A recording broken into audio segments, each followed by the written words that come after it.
Where did we stop in the last class? I guess we were talking about the inheritance concept, right? We have gone through packages, access modifiers, inheritance.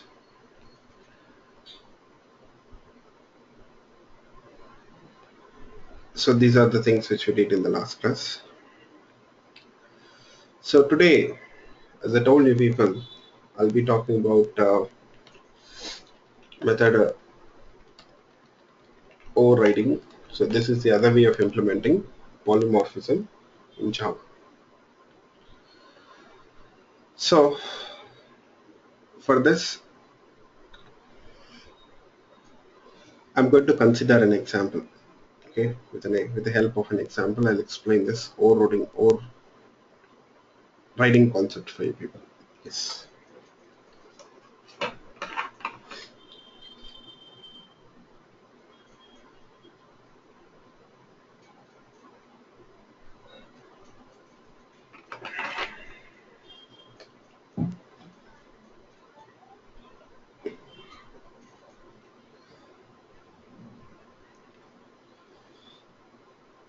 So we'll consider this example of savings account or junior savings account here.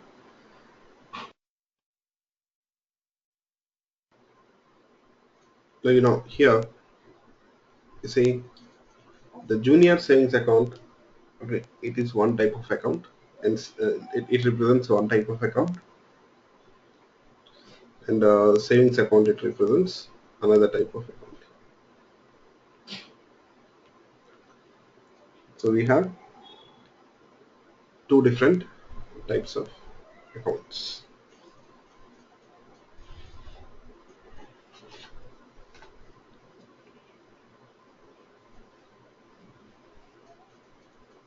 So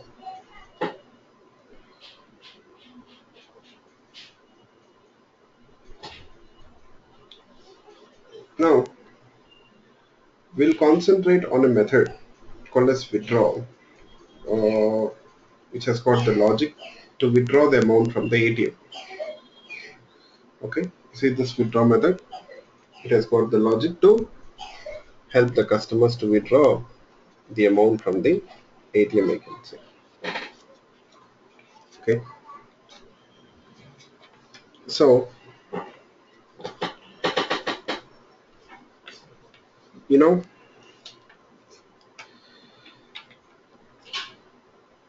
according to the bank rules, business rules of the bank, so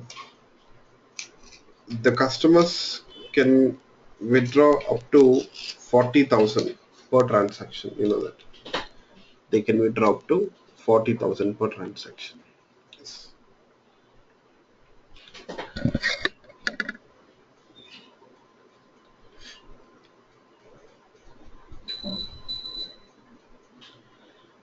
So this is for savings accounts.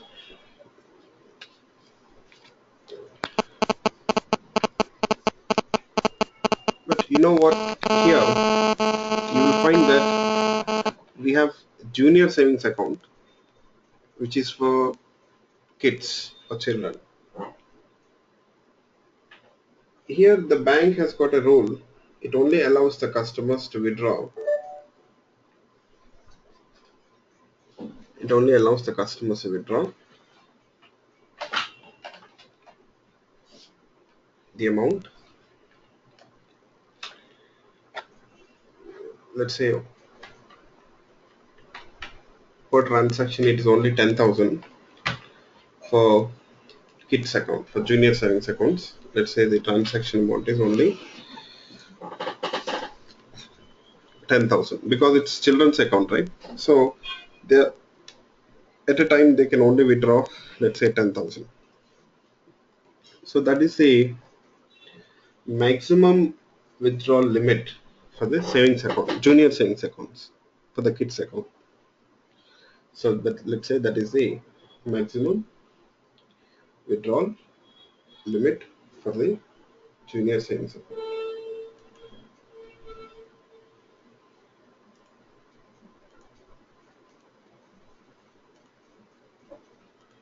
So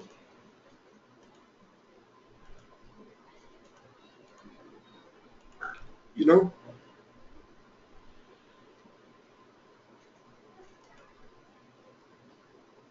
But the junior savings account, it is actually inheriting that withdraw method from the superclass. It is inheriting the withdraw method from the superclass, which allows the customers to withdraw 40,000. It allows the customers to withdraw up to 40,000, right?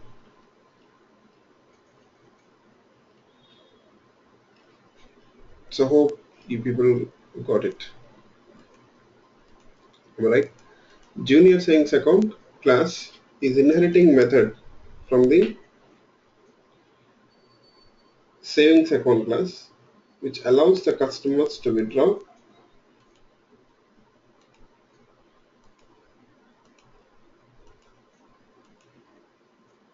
40,000.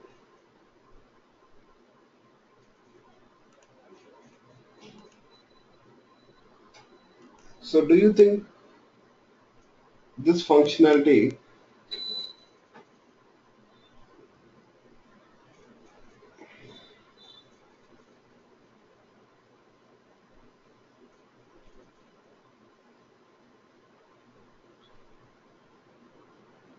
is it appropriate for the subclass?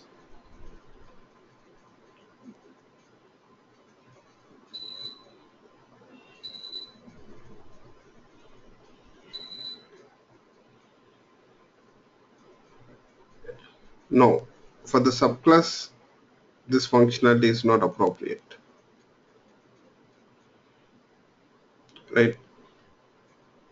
But you see, subclass is inheriting that method from the superclass. So this is what happens, I can say. This is what happens.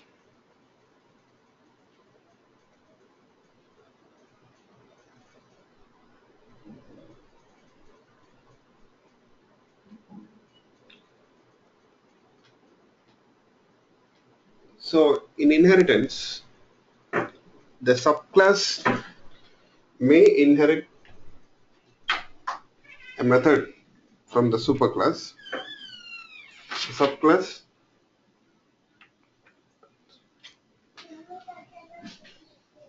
the subclass will be inheriting a method from the superclass,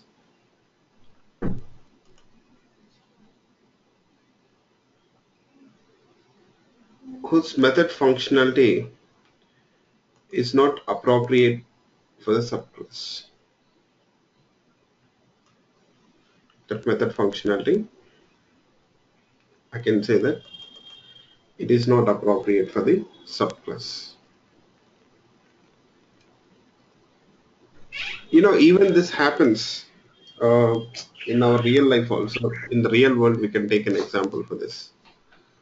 For suppose this is very much possible in inheritance.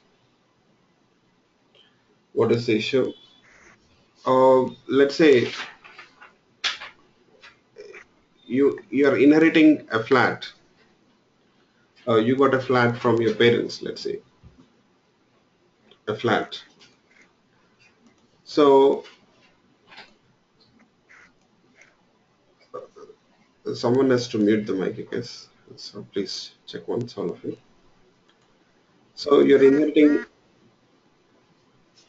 You got a flat from your parents, from your father. Let's say, and you want to stay in that flat. But you see, nowadays everyone has got their own taste of interiors, so which will be different from person to person. Now you got interiors in that flat. Let's say you don't like that interiors in that flat. So what you will do? What you will do?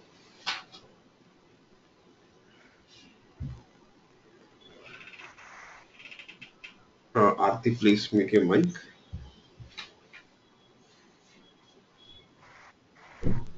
So you'll renovate it you will change it according to your requirement, right? So you're going to renovate that flat according to your requirement, right? So according to your tastes, you will do it.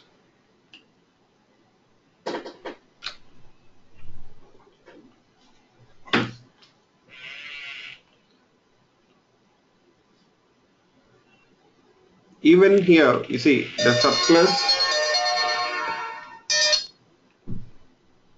is inheriting a method from the superclass, but you see this method's functionality is not appropriate for the subclass. So what do you people think what the subclass is supposed to do here? What is subclass supposed to do?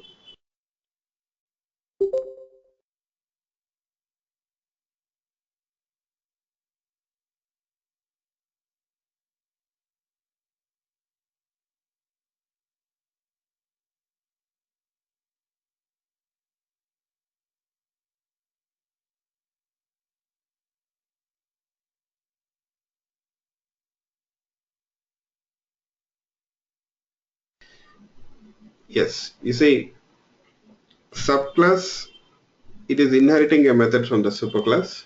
So what the subclass is supposed to do? So the subclass can actually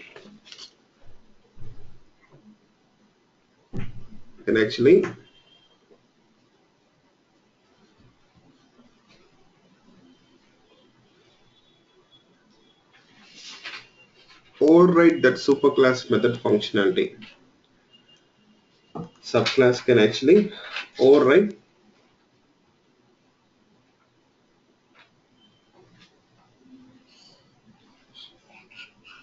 the superclass method functionality.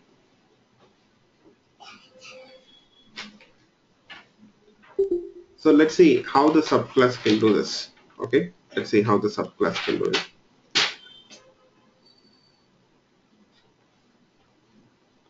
So for this subclass now, it can override the superclass method functionality by redefining that method here. I can say the subclass can redefine that method here with the same method signature. You see, now subclass will define that method again, withdraw, which takes two parameters, two integers. You see, if you check the signature of this method, if you check the signature of this method, you'll find that uh, this method signature is withdraw of int comma int. It takes two integer values. What is the functionality here? Functionality is, you see, we have to implement the functionality which is appropriate for the subclass.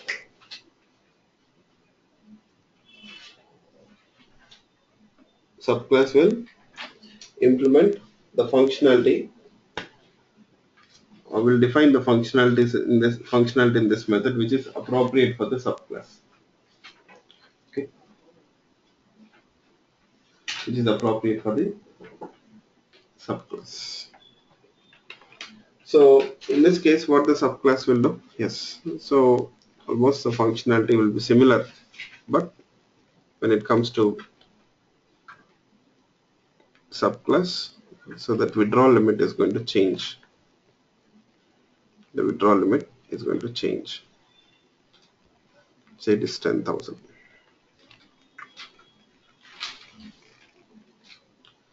Okay.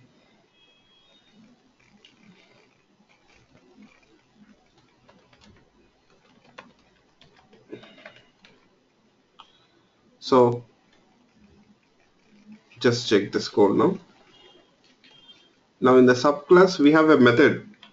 We have defined a method whose method signature is similar to that superclass method signature,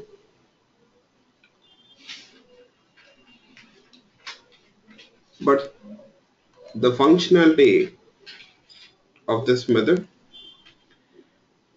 it is defined such a way that it is appropriate for the subclass. So this is called as overriding. Over method overriding.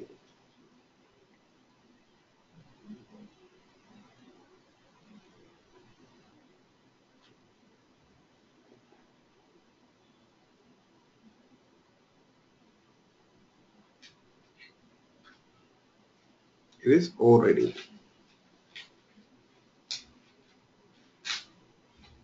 So you can make a note of this. So method overriding. What is method overriding? A subclass defines a method, or I'm sorry, just wait, let me make a note of it.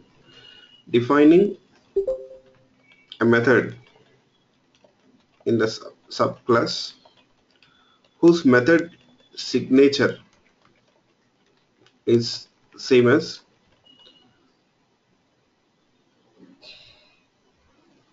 inherited method of the superclass,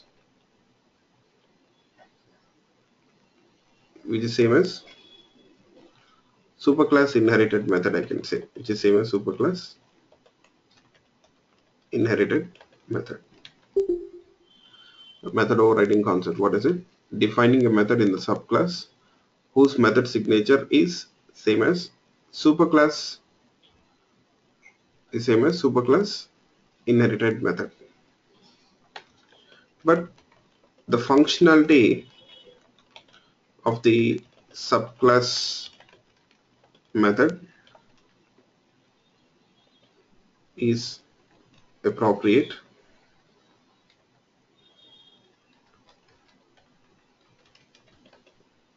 to the subclass. That's it. So what is overriding? Defining a method in the subclass whose method signature is same as superclass inherited method, but the functionality of the subclass method is appropriate to the subclass. It is appropriate to subclass. Please make a note of it.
So hope you people have made a note of it.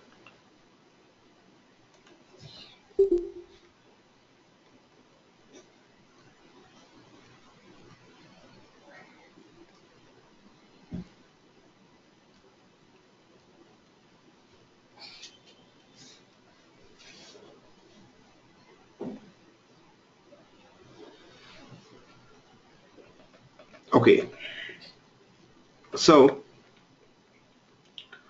now, you know what? There are certain rules which we need to follow when overriding the superclass method. There are certain rules which we need to follow while overriding a superclass method. So what is that? What are the rules?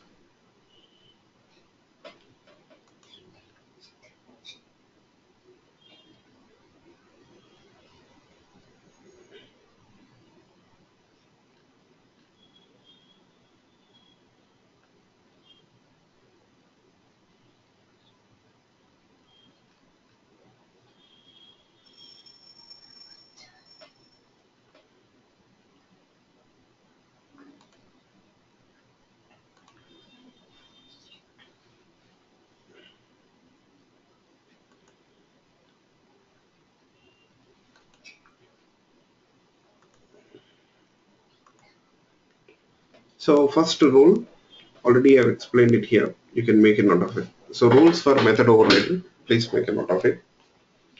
Rules for method overriding.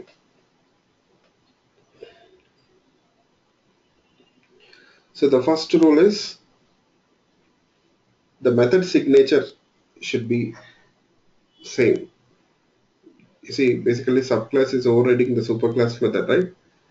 So that method signature should be same here.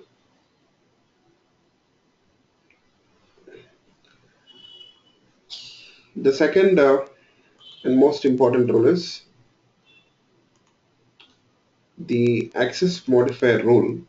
Let's see what is it. I'll first explain it and then you can make a note of it. So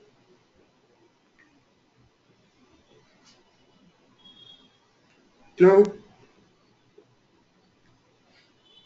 while overriding the superclass method, the subclass can use the same access modifier which is used by the superclass method, or the subclass can use an access modifier which is less restricted than superclass method access modifier, which is less restricted than superclass method access modifier. Subclass can use same access modifier which is used by the superclass method, or subclass can use subclass method can use an access modifier which is less restricted than superclass method access modifier. It should be less restricted than superclass method access modifier. Okay, so that is a rule. So here you see, as of now, what is the superclass method access modifier? You check this withdraw method. So what is the superclass method access modifier here? It is public, right? So it is public. So the subclass, while overriding this method, it can use the same access modifier which is used by the superclass method.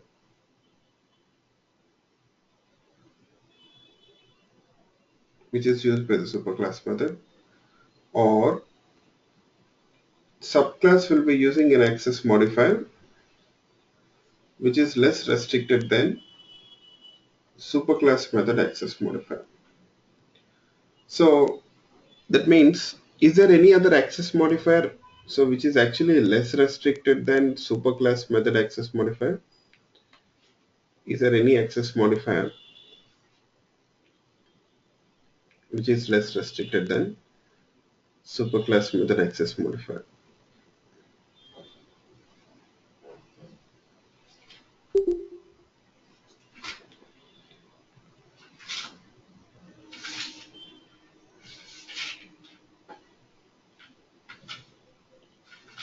Okay, so there is no access modifier, right, which is less restricted than public. So public is the least restricted. Public is the least restricted access modifier which the superclass method is using. Now subclass can use the same access modifier, that is public, or use any other access modifier which is less restricted than public. But there is no other access modifier which is less restricted than public. So subclass can only use public here. For suppose if the subclass uses any other access modifier apart from public, then it will be an error. You see? So what it says, you got an error. So overrides, sorry, the second message here, cannot reduce the visibility of the inherited method from the savings account. It says cannot reduce the visibility of the inherited method from the savings account. Yes.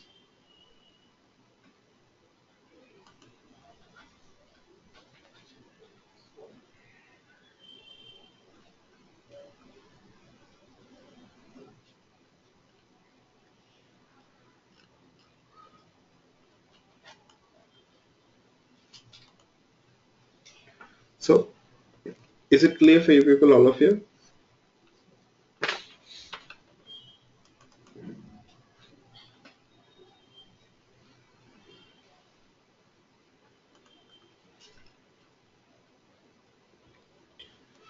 Hope everyone got it. Yes. Now, uh, for suppose let's say the superclass method is protected.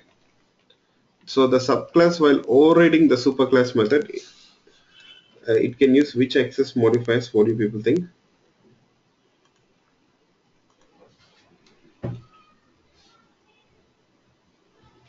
Okay, it can use public, and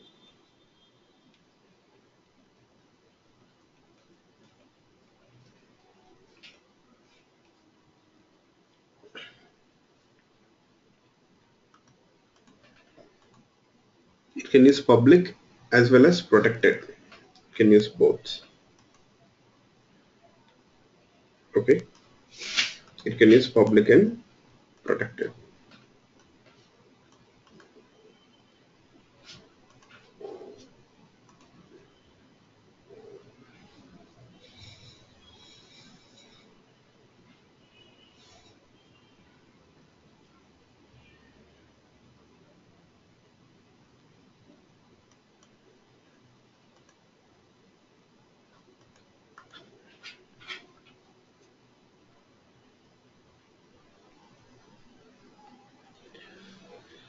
So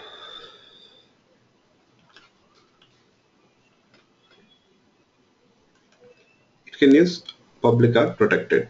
Now you see the subclass is in protected, there is no error. But for the subclass method, we can also use public. Public is also allowed. But default or private is not allowed now.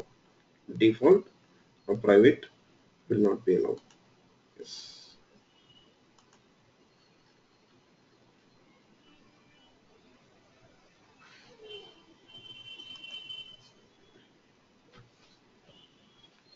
So hope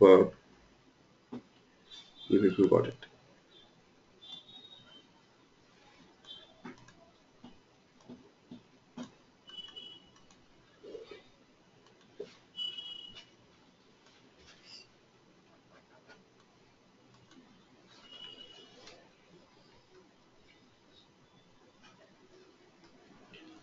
Next, for suppose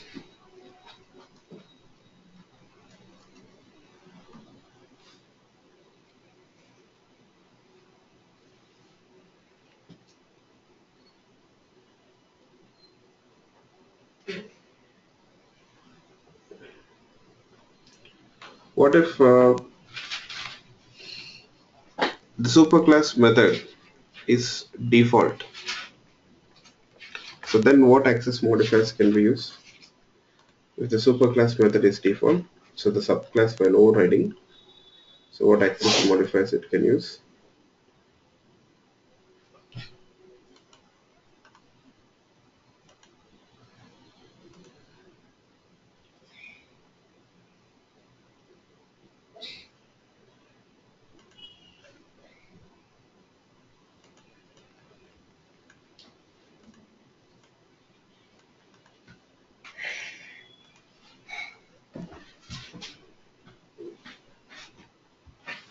Public, protected, or default?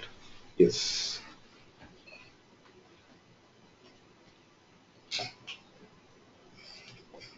But you know what? Here, so you have to be careful. There is one more important thing which you need to consider.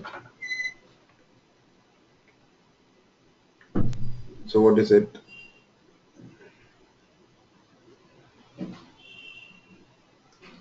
If you use default access modifier, there is a restriction for the subclass. What is it?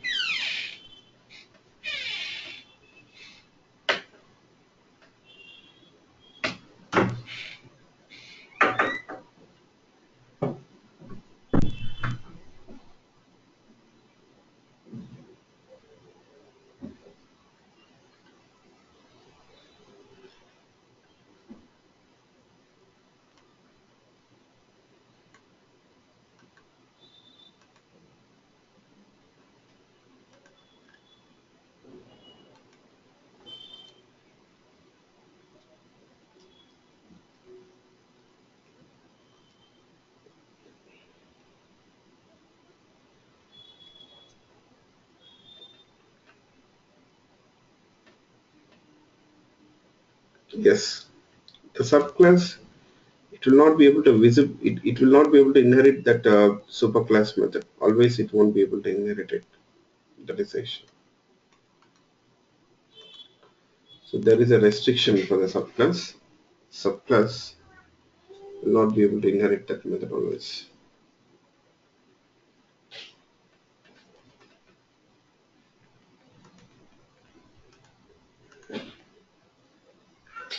So subclass will be only able to inherit that method within that package. So outside of the package, the subclass will not be able to inherit that method. So if the subclass, if it cannot inherit that method, then it cannot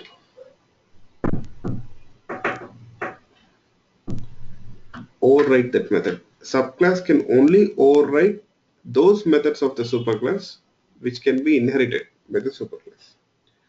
Subclass can inherit only those methods of the superclass which can be inherited by the superclass. That's it.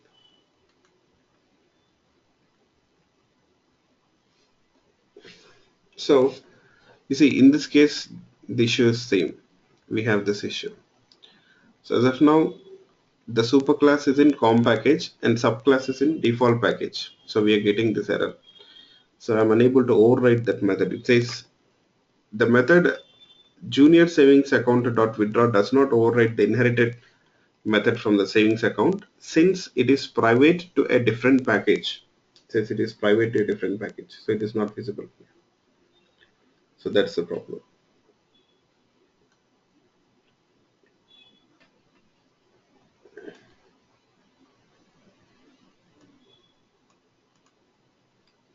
So is it clear for you people, all of you? So hope you people got it. Yes.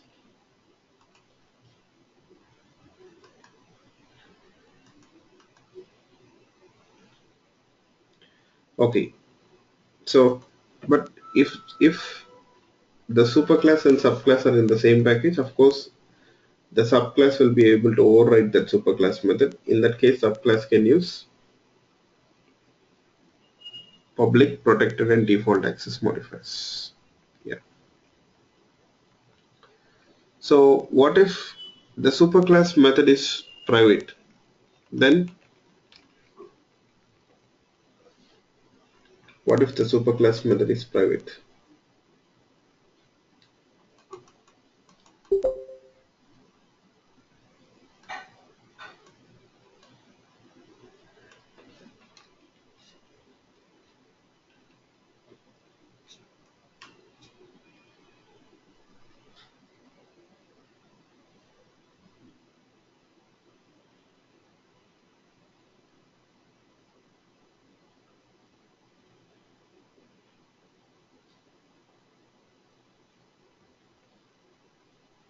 Yeah, actually it cannot be inherited. It cannot be inherited.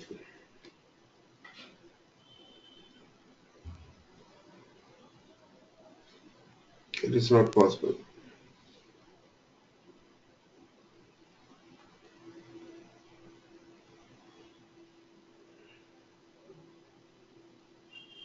Okay.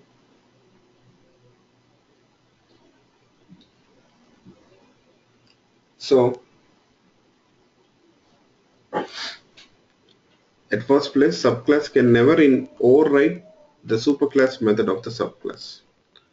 Subclass cannot override the subclass cannot override the superclass method if it is private. Subclass cannot override the private method of the superclass, I can say. Subclass cannot override the private method of the superclass. It can never override actually.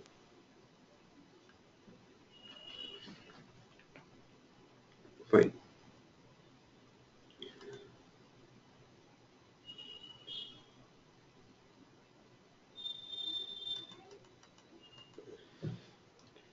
So now you please make a note of it, all of you.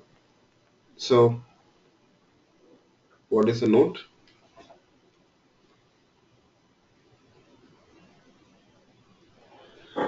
Notice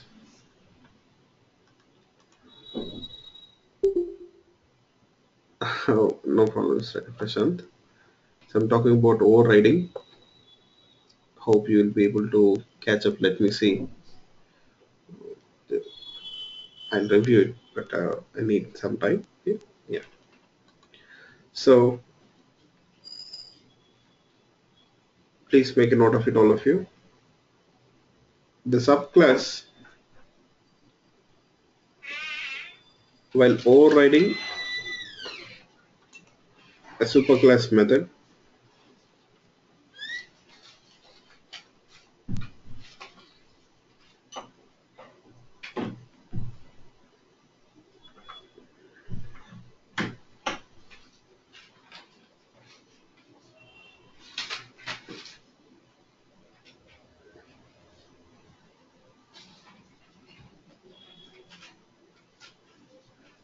the subclass while overriding the superclass method,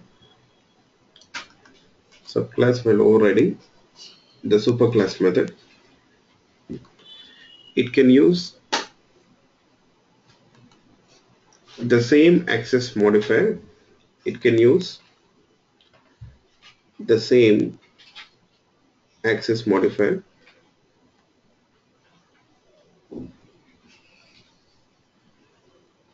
It can use the same access modifier which is used by the superclass method,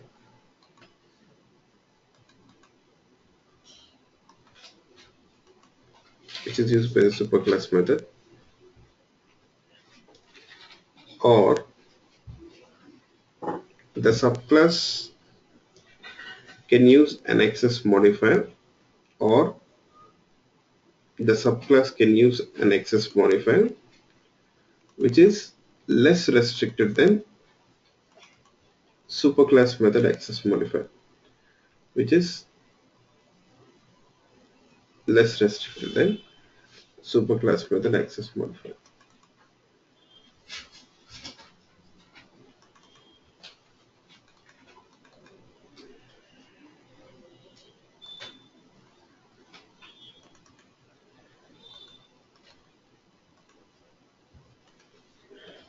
Okay.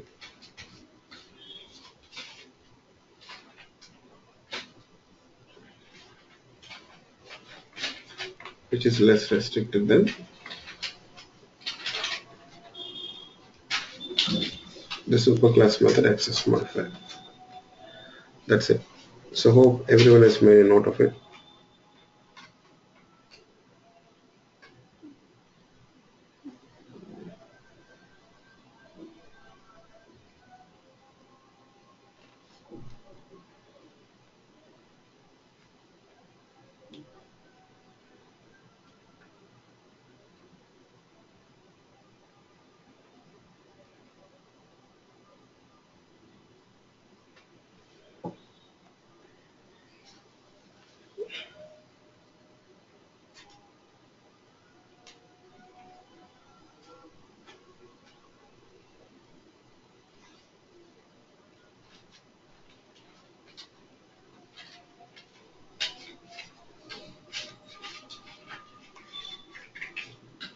So this is one of the rules. Now the next rule is regarding the return type. Okay. First let me explain it, then you can make a note of it.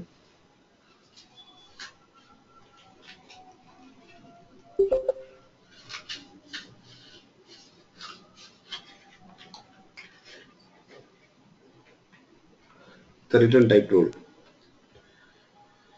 So what is the return type rule? You see,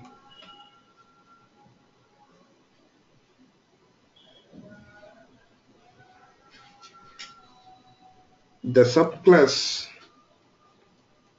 while overriding the superclass method, it can use the same return type which is used by the superclass method.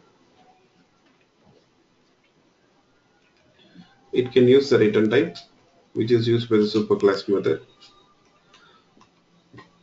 or it can use the return type or it can use a return type which is less restricted than the superclass method return type.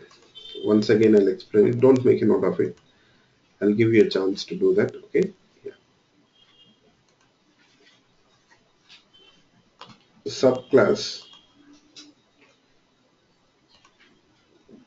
subclass, well, overriding the superclass method, you see, it can use the same access modifier which is used by the superclass method, or subclass can use an access modifier which is less restricted than superclass method access modifier.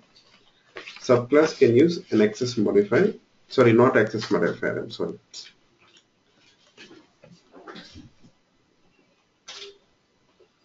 Sorry. Subclass, while overriding the superclass method, it can use the same return type. It can use the same return type, so which is used by the superclass method, or subclass can use the return type which is less, sorry, which is a subtype of superclass method return type. It should be a subtype of superclass method return type. The return type should be a subclass of superclass method return type. So for that, I'll give you an example. Okay, let's see. So for suppose, let's say we have a class called as X. Okay, don't worry about the methods defined in that class. Let's say we have another class called as Y. And let's say there is a class called as super. And in the super class, let's say we have a method, something like this, process. So the return type of this method is X. You see, a method can return a class type. A method can return a class type reference. Method can return reference return type of the class. So return type of the method can be a class type. Yes.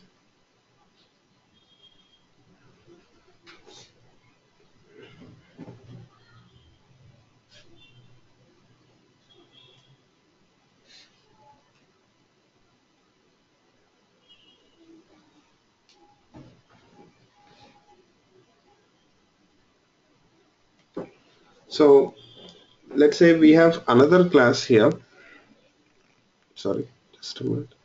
Let's say we have another class called as sub, and it extends super. It extends super.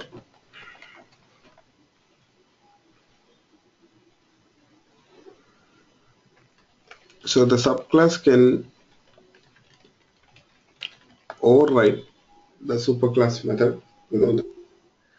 So while overriding, what did I say just now? I explained it. The subclass can use the same return type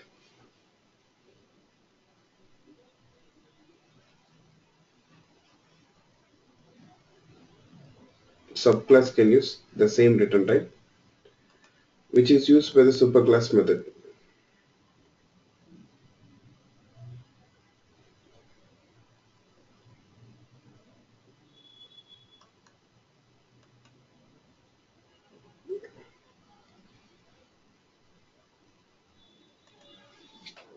or the subclass can use the return type which is subtype of superclass method return type.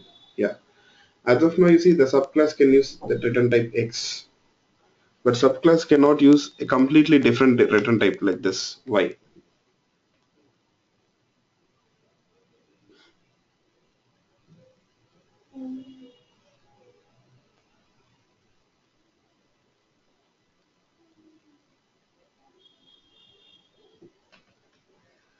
So because X and Y are completely different, X and Y are completely different, so that is not possible.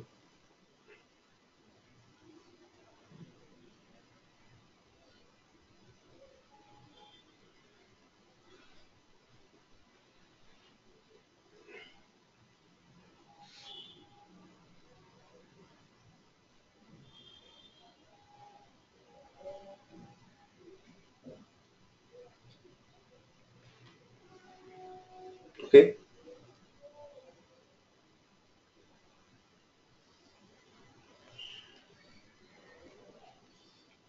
but you see, for suppose what if class y extends x? Now can I use that y as the return type?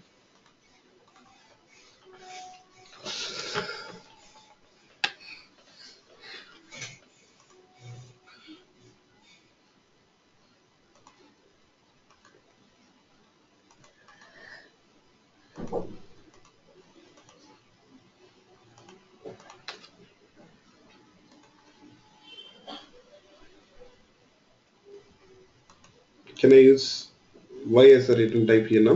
What do people think? If y extends x, what do people think?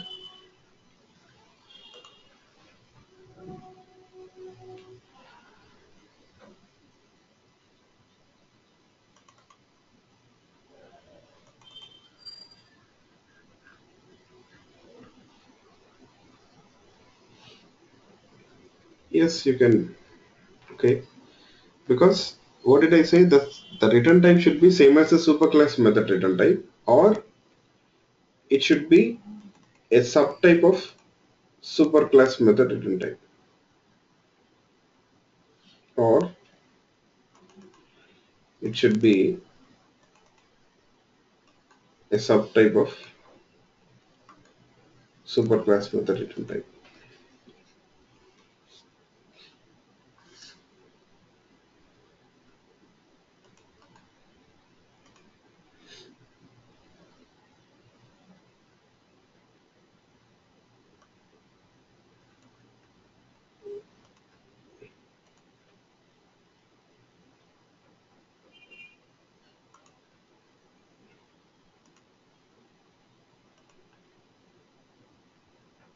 So please make a note of it, all of you.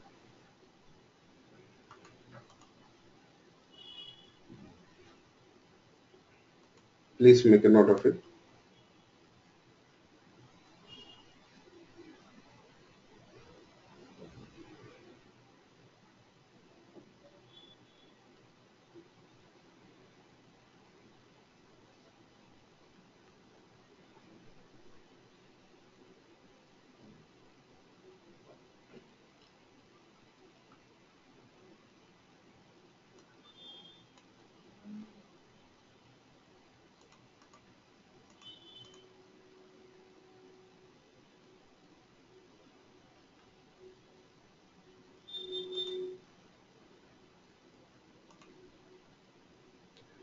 So you see,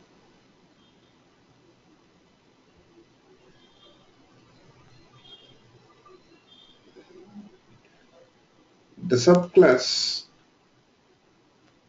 well, overriding a superclass method, subclass, while overriding the superclass method,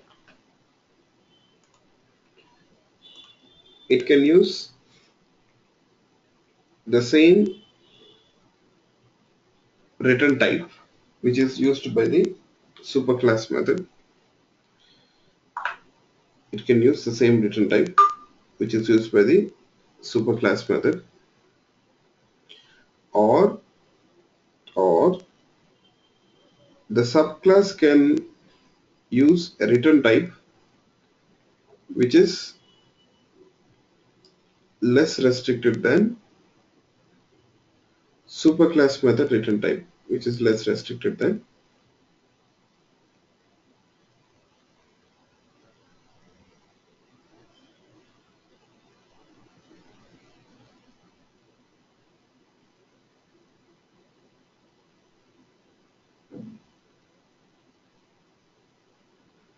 or not less restricted, I'm sorry.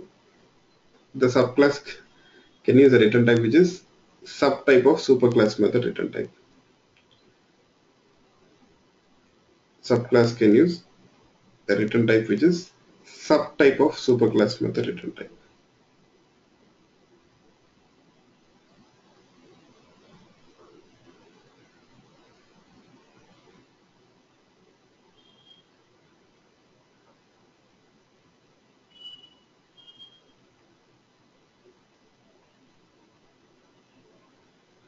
Okay, it should be a subtype of superclass method return type. Yes. Subtype means see, I'm using the term subtype. So what does that means?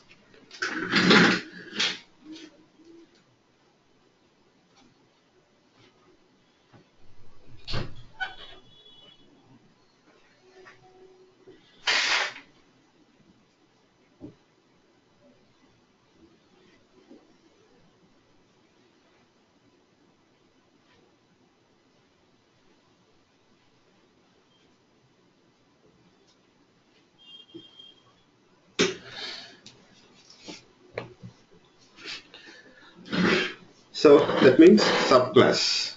Subtype means subclass, you can say.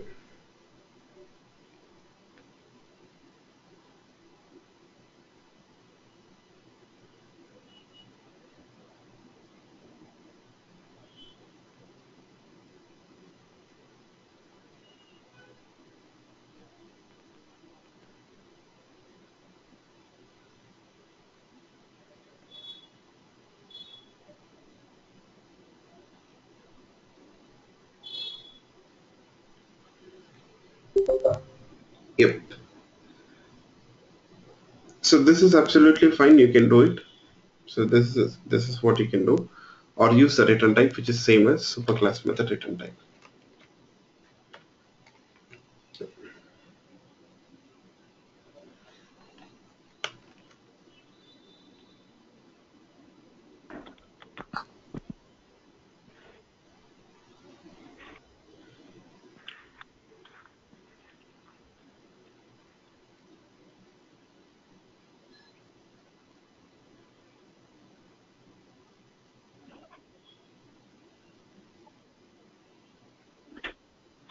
Is it everything clean?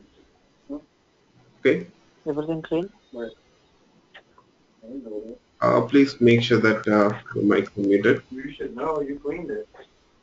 Are you catching the process? You wait. That your mics are muted. Someone has has joined the meeting through the phone. What was that?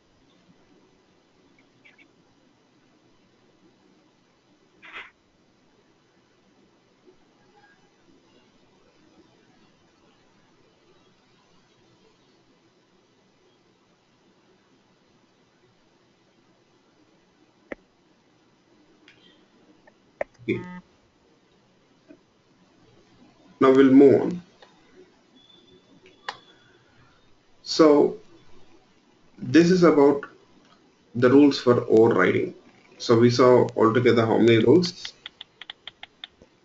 We saw how many rules? Altogether we saw three rules. So first is method signature is same, should be same.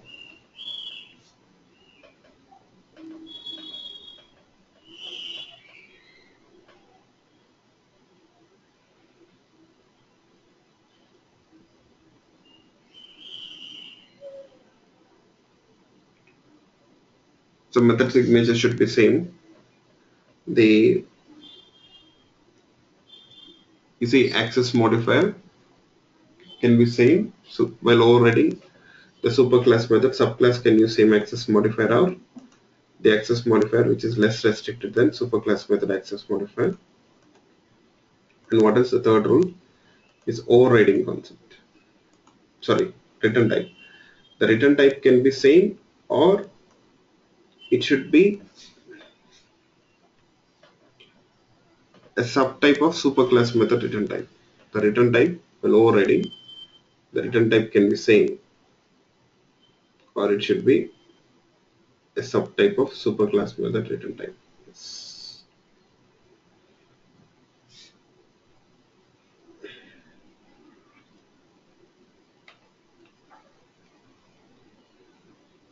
Okay,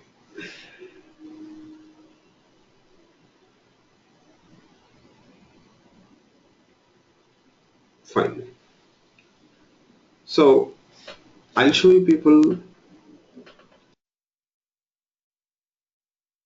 sorry, I'll show you people a few exercises based on this overriding concept. So I want you people to answer the questions, okay? Answer those answer those questions. We'll see a few exercises here. Just a minute.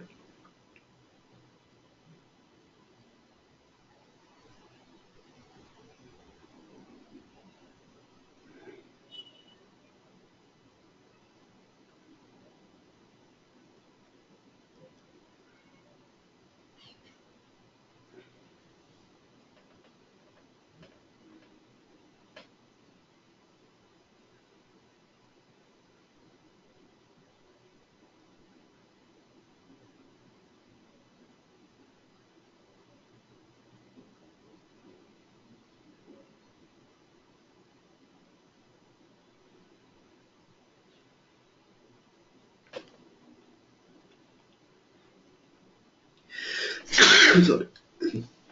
I'm sorry.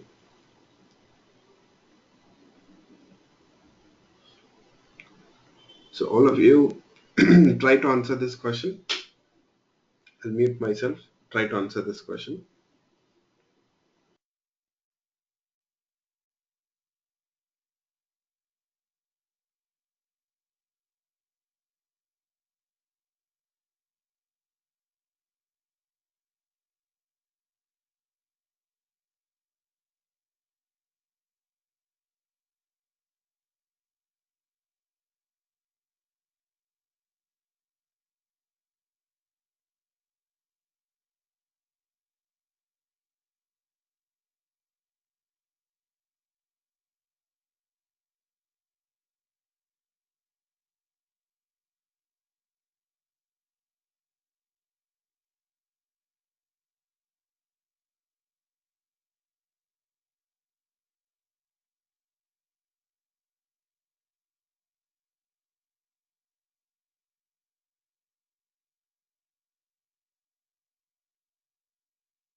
Okay.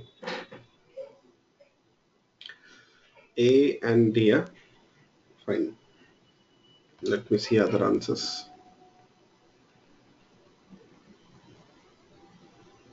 AE, AD, AE, AD, AD, AE, AC, AE. Okay, most of them have gone through for AE and AD. Okay, so let's see. See, what is the question here? So the question is, we have a class called as A. In this class, we have this method, method 1, which is a protected method.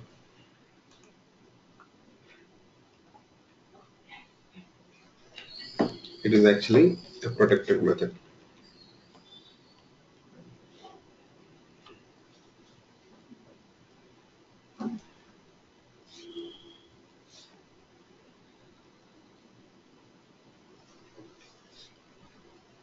So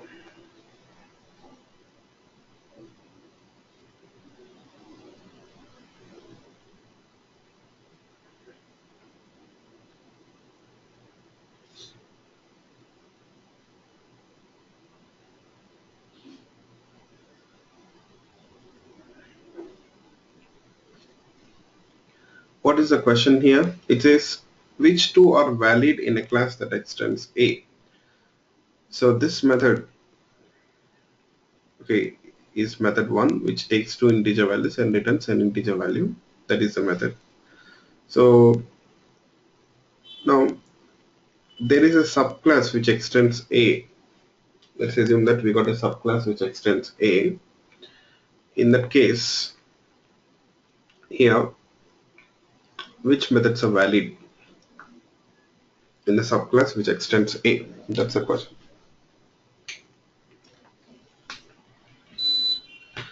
So the first method, so if we add this method to subclass, what happens?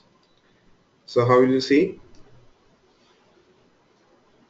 So first of all, if we add this method to the subclass, then the subclass, will it be overriding the superclass method?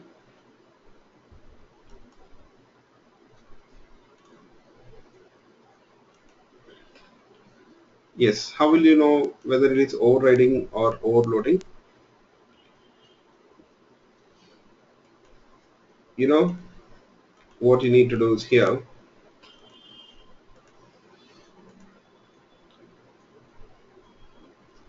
First, you need to check for the method signature. First of all, you have to check for the method signature. Okay. If at all, if the method signature is same, if the method signature is same, then I can say that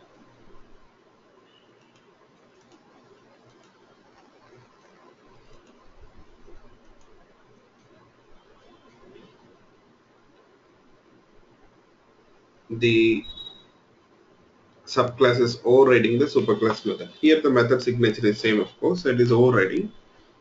If it is overriding, you know there are certain rules, right? So what is the first rule? The access modifier rule. So the subclass can use same access modifier as access modifier which is subtype of superclass method. Sorry, which is subclass can use the access modifier which is less restricted than superclass method access modifier. So as of now, here the access modifier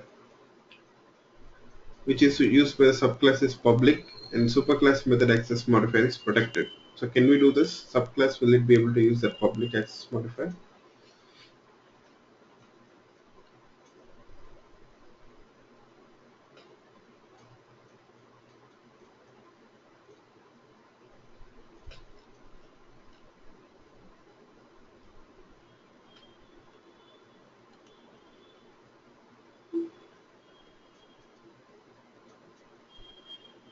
Yes, it can use it, right? Because public is less restricted than protected, that is superclass method access modifier. Of course, it is possible. So there won't be any issues. Yeah. Say, what about the return type? Okay, return type is same. So both the rules are satisfied. Method signature is same. Access modifier rule is satisfied. Return type rule is satisfied. So this is overriding perfectly. So we can add this method in the subclass. So what about the second method? If we add the second method to the subclass, what happens? First, you start with method signature. You check whether method signature is same or different. Is the method signature same or different? It is same. So now you have to check for the other two rules.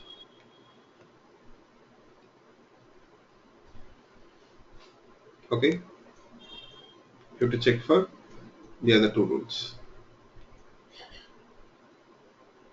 So what are the other two rules?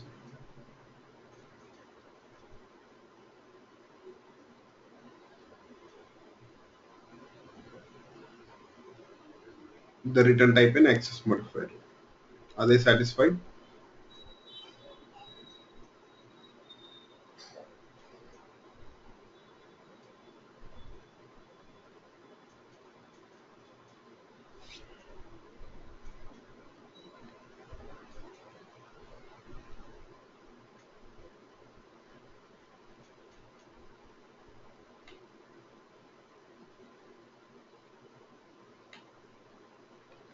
So no. So the access modifier rule is not satisfied, right?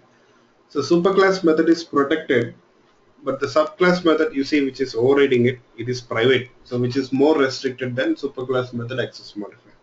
So this is not allowed. You can't do this. Private is not allowed. So access modifier rule fails. So you cannot add this method in the subclass. What about the third rule? Sorry, third method.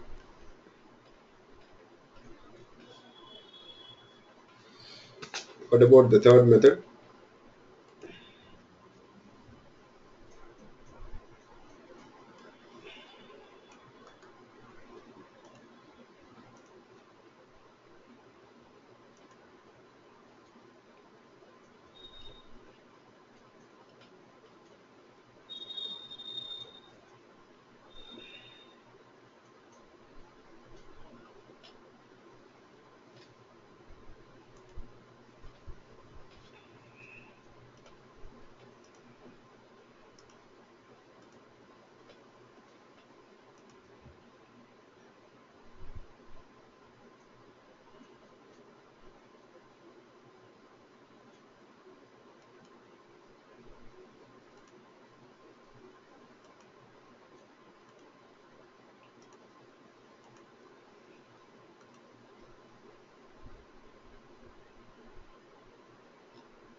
So third method, third option.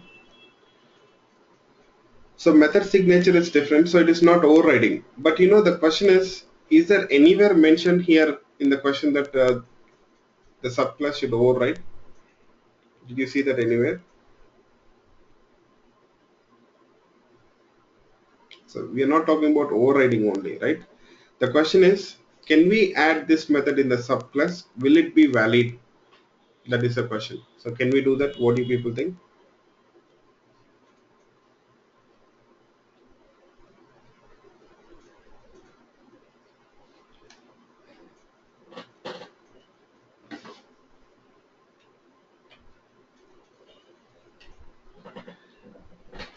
Actually, I can say definitely yes.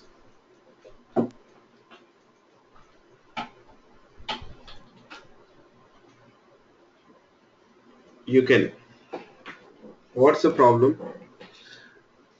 So it's not overriding. Fine, I do agree. But in the question, nowhere it is mentioned that it should be overriding only.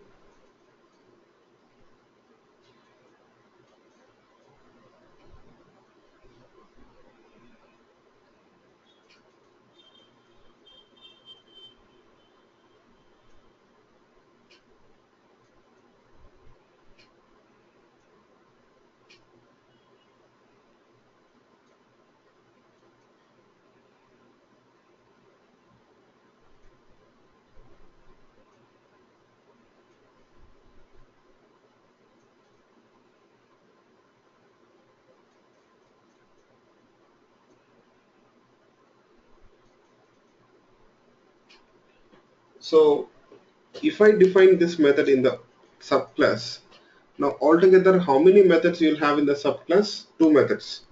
Two methods with two different method signatures, right?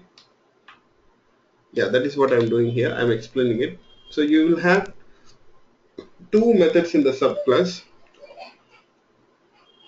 and the method signatures are different. Can't we define two methods? Can't we have two methods in a class with same name and different method signature?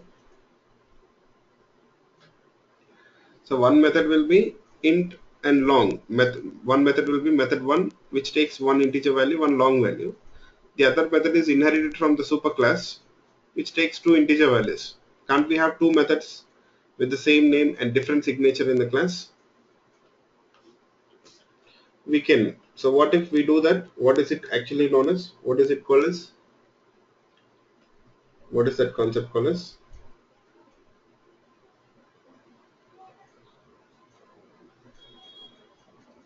It is actually overloading.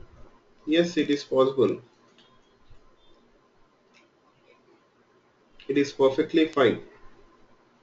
So basically, you're overloading. So which is possible.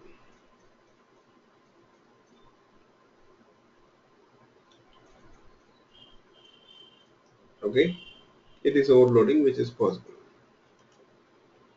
So in case of overloading, do we have this return type rule or access modifier rules?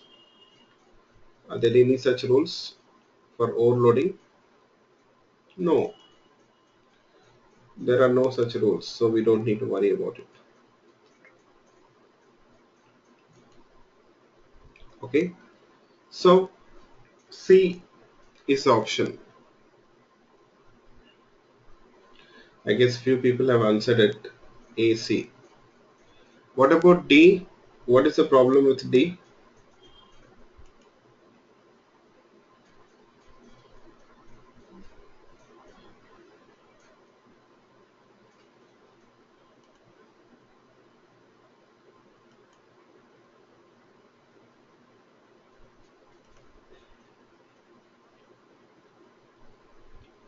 The return type. Okay, maybe you people have noticed this colon. Okay, good observation. But there is one more problem here, the return type. You know what? Short and integer, one type is not a subtype of another. Short is not a subtype of integer. You see, this concept, like inheritance concept, is not applied to primitive data types. Inheritance concept is not applied to primitive data types. So that concept is not applied for primitive data types. Okay.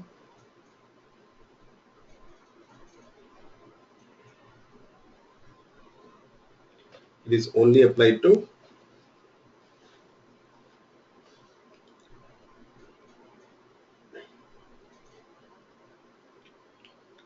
to the classes here.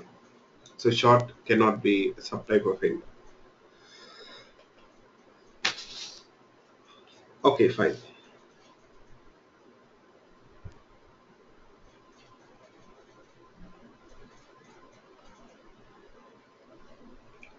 Next, you see the last option here is E.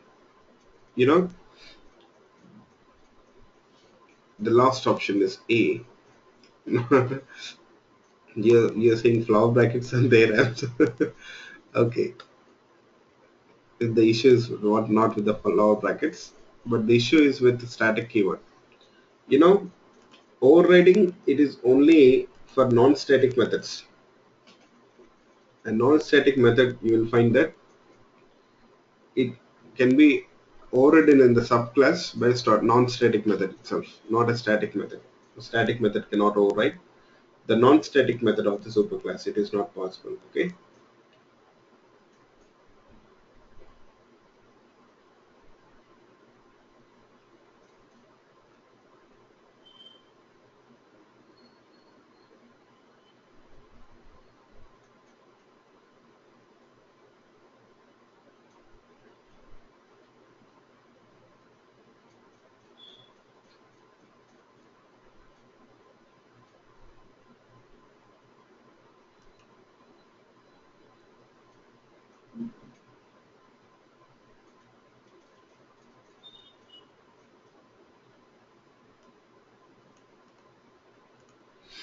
Okay.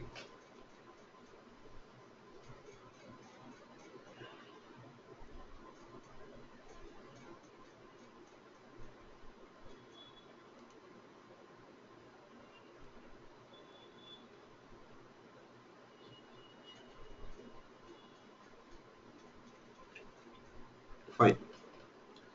So this is about the method overriding and overloading. Yeah. Uh, Give me a couple of minutes, please. I'm sorry. Just give me a couple of minutes.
I'm sorry. Can you people hear me?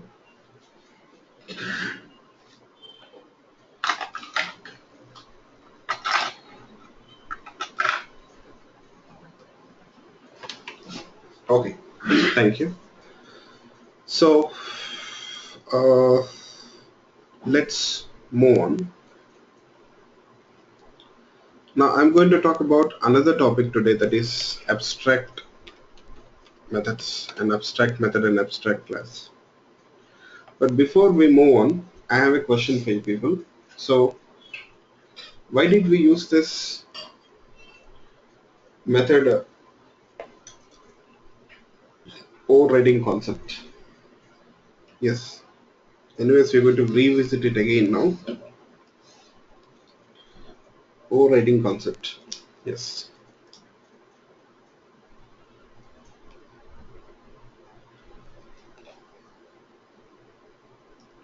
What is the purpose of overriding concept?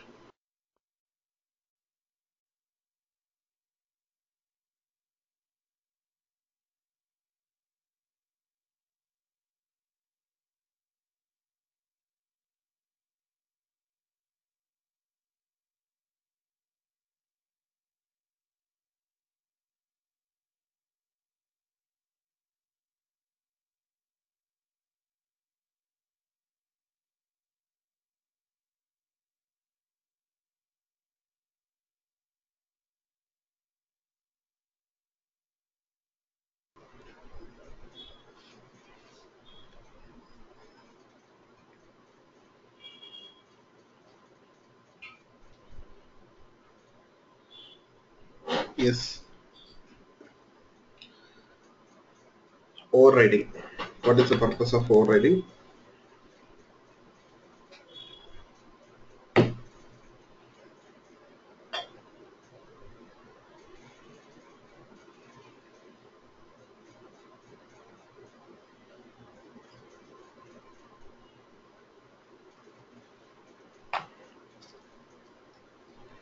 Providing a specific behavior to change the behavior of a method.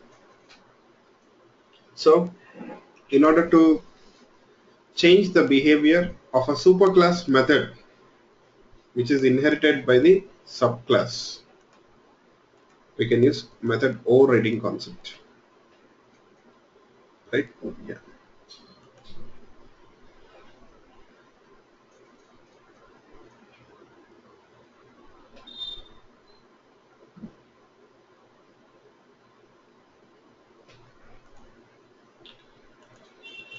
So,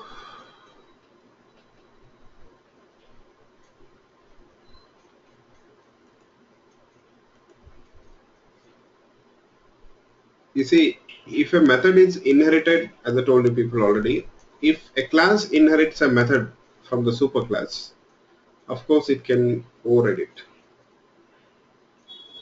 Of course it can do that.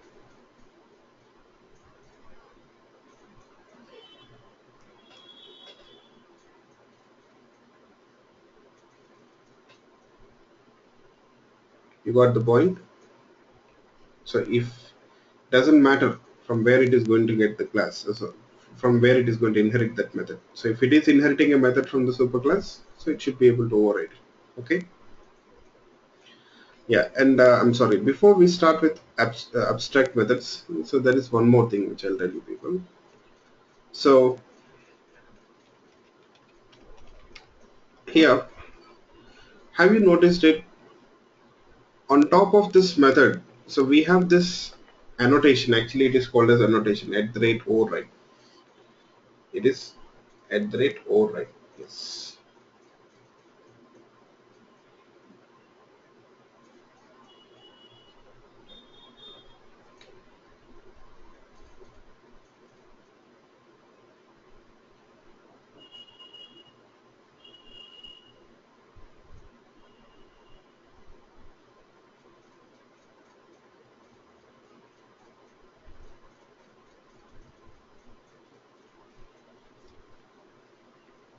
Okay, I'll answer that question, just a minute. You see, override annotation, what is the purpose of it? Here,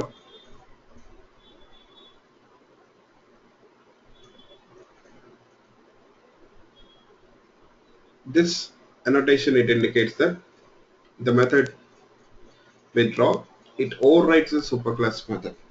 It indicates that the withdraw method overrides the superclass method. But is it mandatory?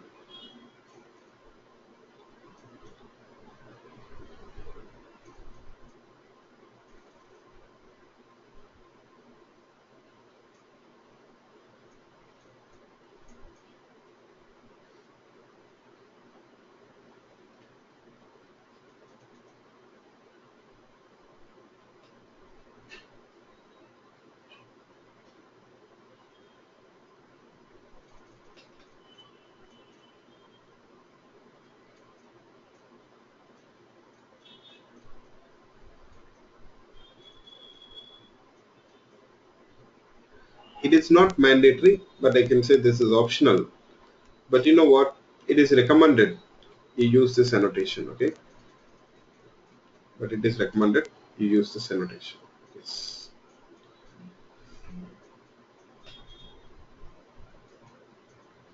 So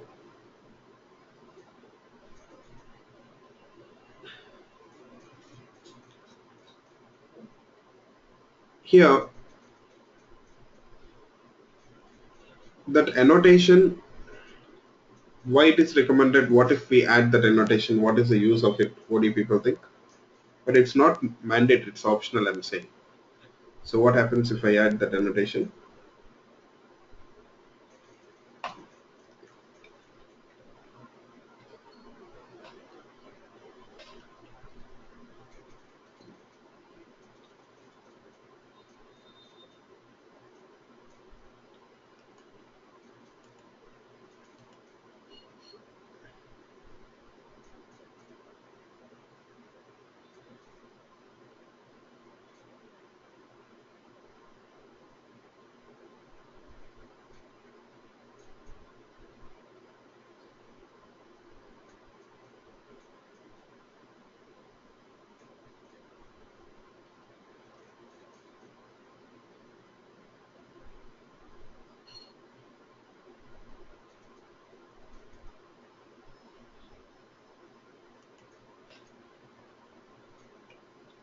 If you don't, you see, the thing is, it's not mandatory, I said it's optional. See, even if you remove it, I can say still this method is overriding the superclass method. There's no issue. But what is the advantage if we add that annotation? There are two advantages. First of all, okay, you see, what if I don't add it? Let me explain it. What is the advantage? Let's see. By looking at this method, now can you people tell me whether this method is overriding the superclass method or not?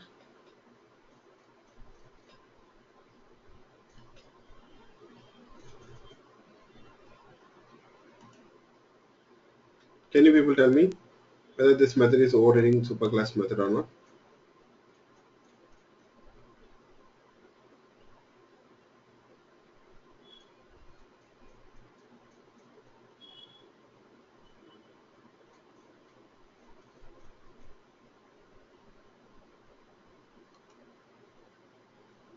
You got the question, all of you? So by looking at this method, just by looking at this method, can you people tell me whether this method is overriding the superclass method or not? I can say no, it is not possible. So by looking at this method, it's not possible, right? Now, how do you know whether this method is overriding superclass method or not? You have to go to the superclass and check whether there is any method whose signature is same as the subclass method. Now you have to investigate. Go to the superclass and see whether you have any method whose signature matches this method signature. If so, okay, you can say this method is overriding. But what if you have that annotation at the rate override?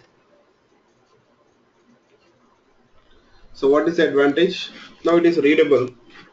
Anyone can easily understand that. Okay, this method is overriding the superclass method. You people got it?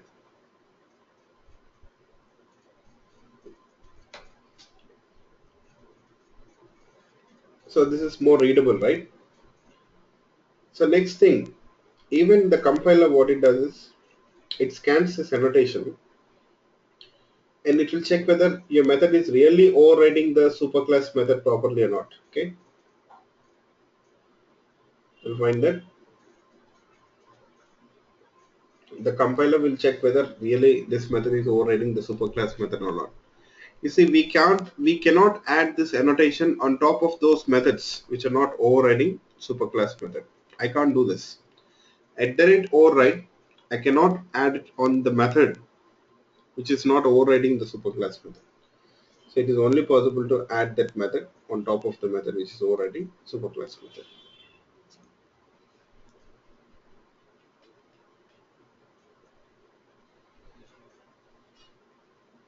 Yeah. Now you see, you're getting error. It says method get details of junior of type junior sayings account must override or implement a super type. It says it's not implementing or overriding the superclass method. That's it.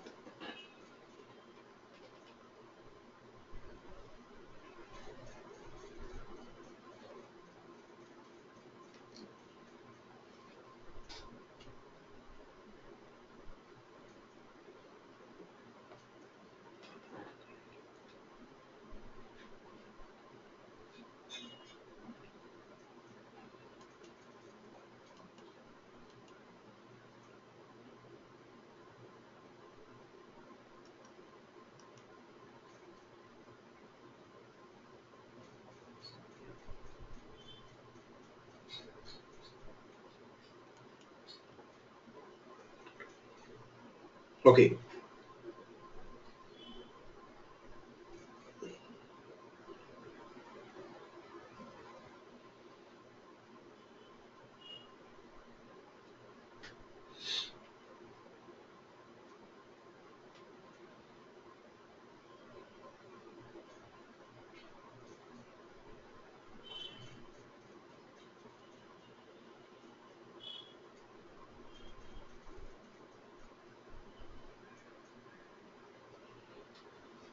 So this is what I wanted to tell you people.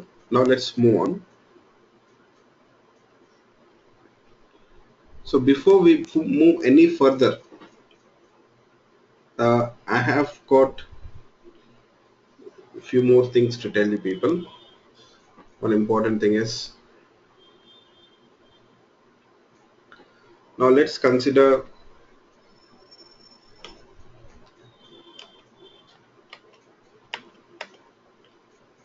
this example. So we are instantiating the junior sayings account class, let's say. So let me add a default constructor.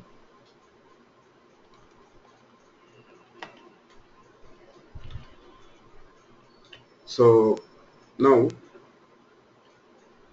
I will call this method withdraw, which takes two parameters.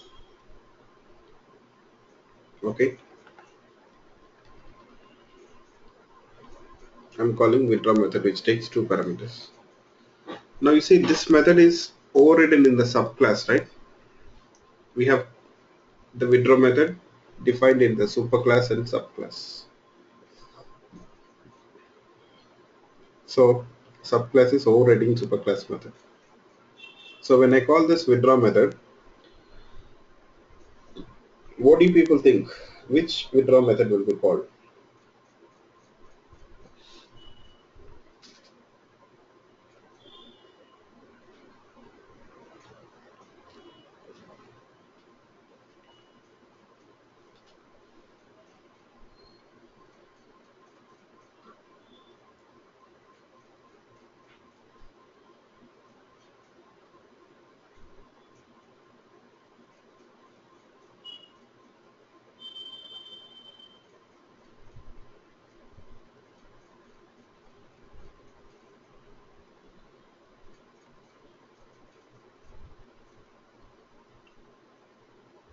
So the subclass method will be called, because the subclass is overriding the superclass method, no doubt the subclass method will be called. For suppose here, what if we are not overriding that method, then what happens? What if we are not overriding the method?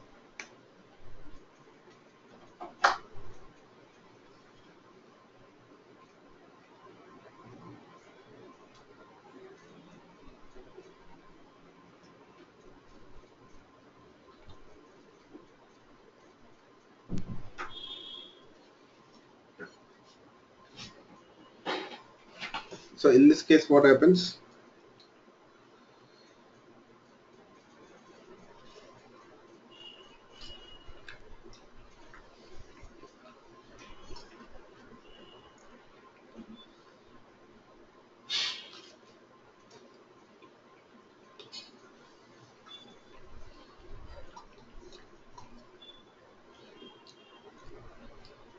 Superclass method will be invoked, right? Yeah, that's it.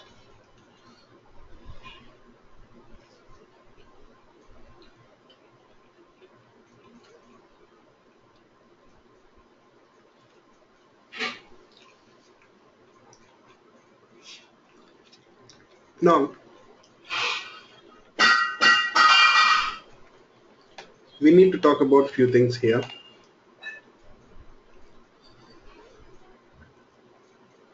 We have a reference variable, right? This reference variable is what type?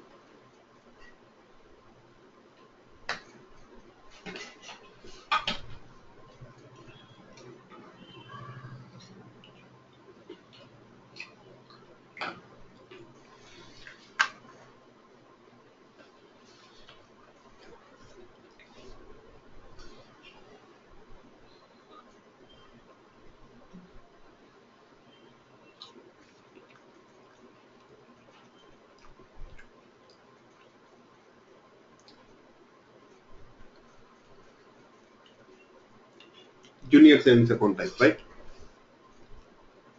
Into that reference variable, we can store what type of object reference?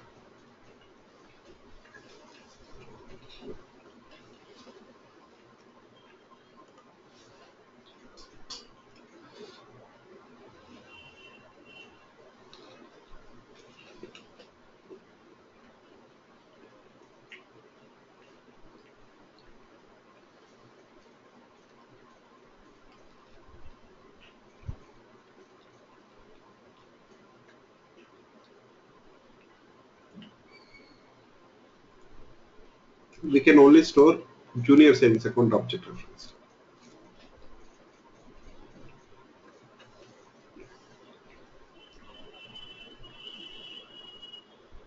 Okay.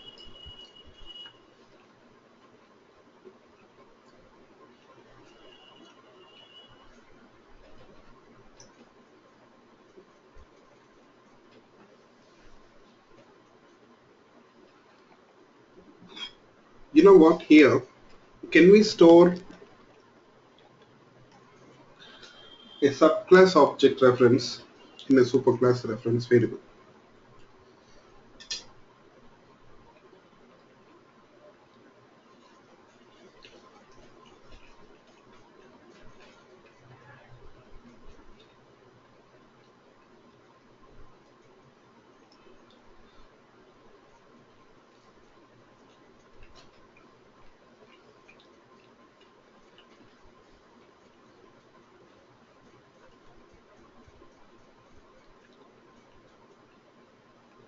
Yes, it is possible.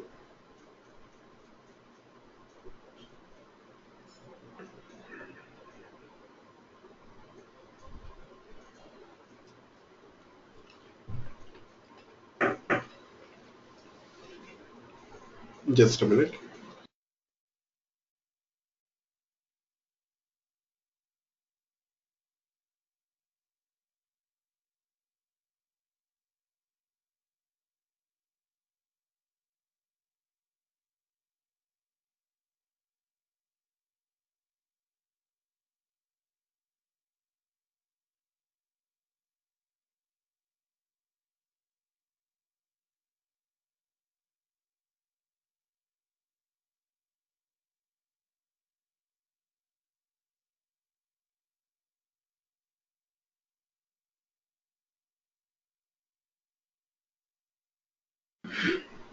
Yeah, I'm sorry.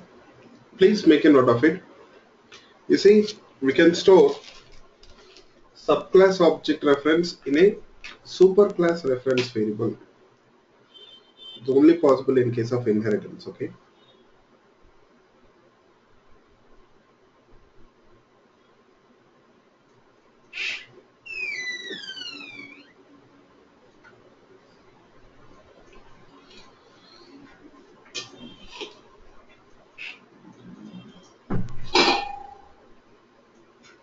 A subclass object reference can be stored in a superclass reference variable.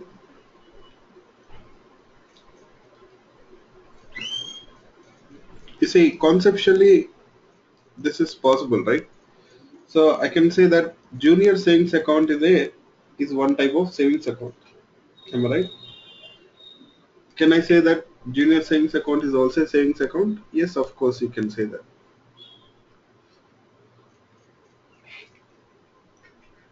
Yes,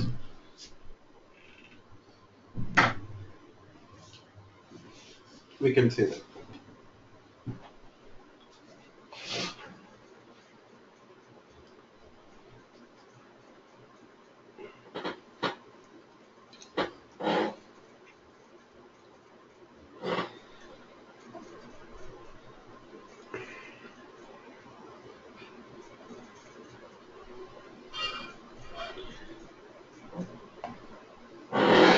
Now, there are few things which you need to know when we store subclass object reference in the superclass reference variable. What are they? Let's see.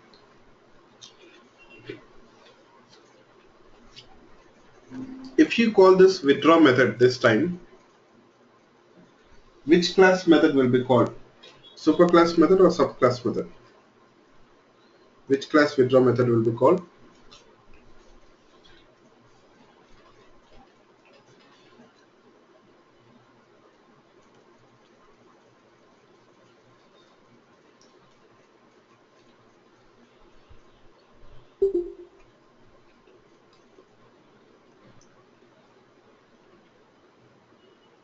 Okay.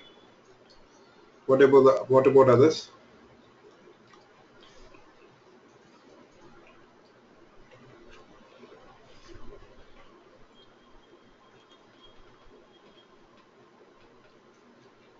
Actually, you'll find that subclass object reference subclass method will be called. Ultimately, which class object reference is stored in the reference variable, that is important.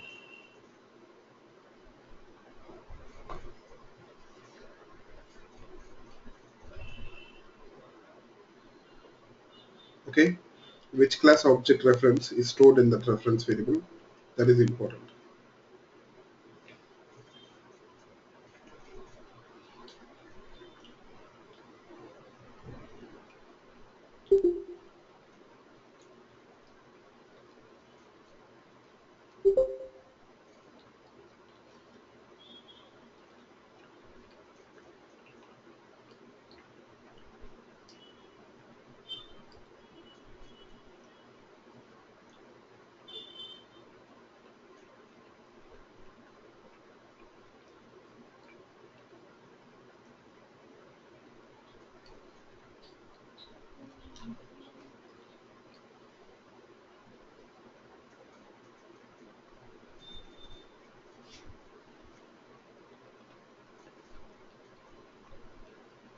It depends on the object reference. But you know what, there are few more things which you need to know. So during the compilation, the compiler, what it does is here, first of all, it will check for this method. Okay, for this method withdraw, which takes two integer values in the savings account class. It will check for that method in the savings account class here.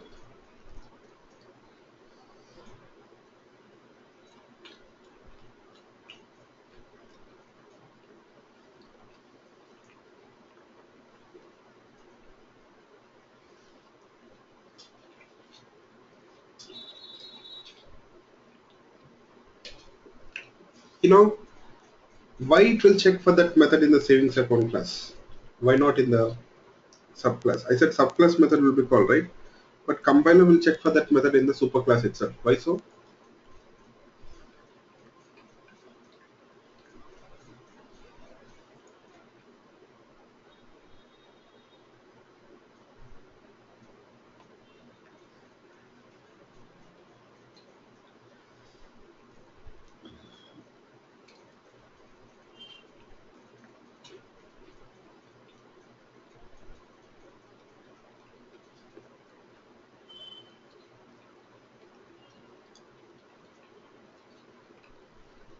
You know, I'll tell you people.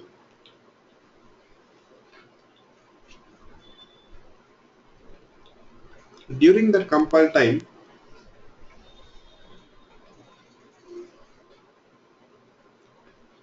what do you people think? Objects will they be created during the compile time?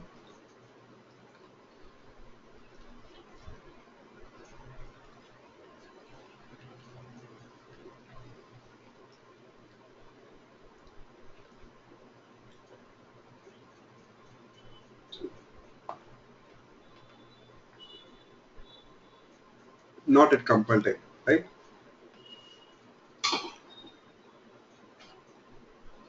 Objects are created at runtime.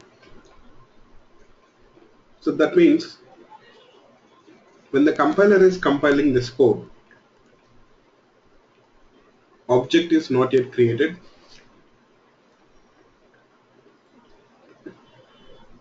So it has got no idea about that object. That means which object reference is stored in that reference variable, the compiler is not bothered. The compiler will not be bothered about the object reference which is stored in that reference variable. So compiler is only bothered about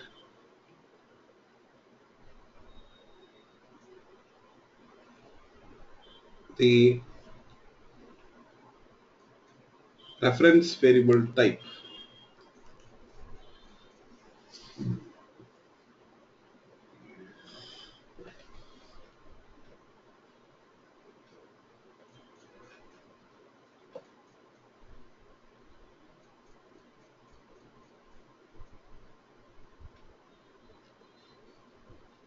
Yes.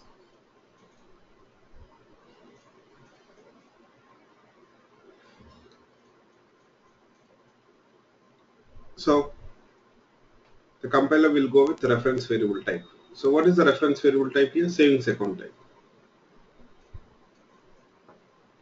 The reference variable type is savings account type here. Yes.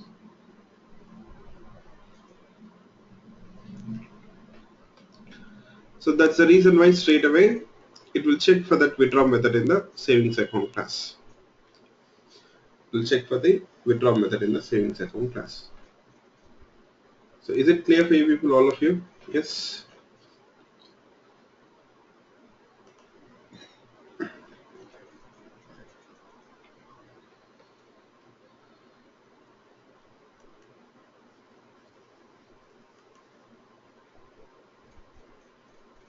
So hope you people got it, right? I'm sorry, I guess Srinivas, you got a question. I forgot about your question. I'll come to that question. Please remind me at the end of the class, I'll tell you, or after this point topic. So that means, you know, using this reference, you can only call those methods which are defined in the superclass. Though in that reference variable you stored subclass object reference, the methods which are only defined in the subclass, you cannot call them here. You see, for example, I'll try to call get details method. I'll try to call get details method. So can I call this get details method here? I cannot. Where is this method defined? Only in the subclass. In the junior savings account class it is defined. You see, in the junior savings account class this method is defined.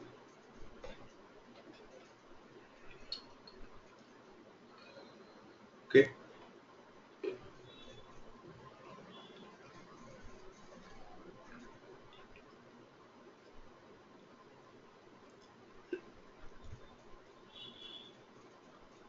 here, but I'm unable to call that method. Though in this reference variable you have junior savings account object reference, we are not able to do that. Why so? Because you see, during the compile time, the compiler will only check for this method in the savings account class, because the reference variable which we are using is savings account type. What object reference is stored in that reference variable, compiler is not bothered, as I told you.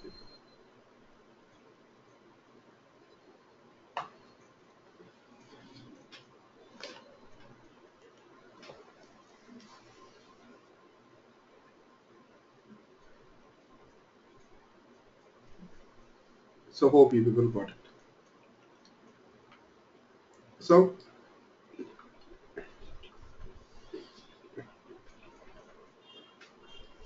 the subclass method cannot be invoked.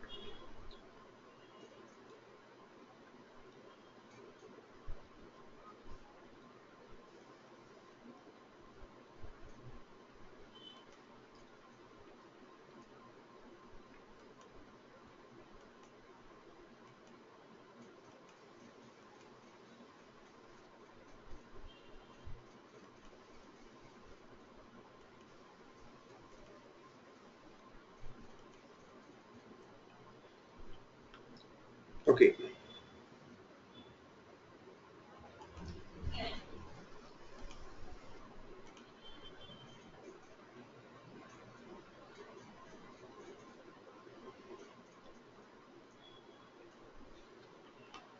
So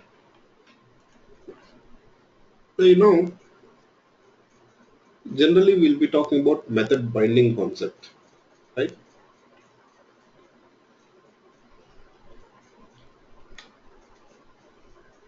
Method binding means what? We were talking about method binding in method overloading concept. What is method binding?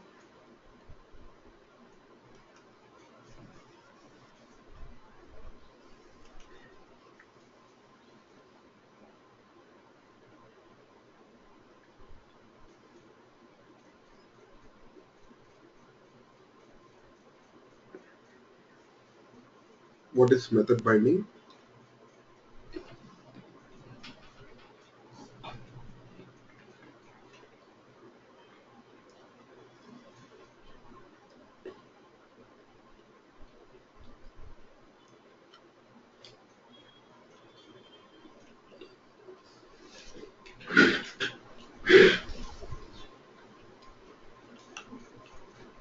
Yes.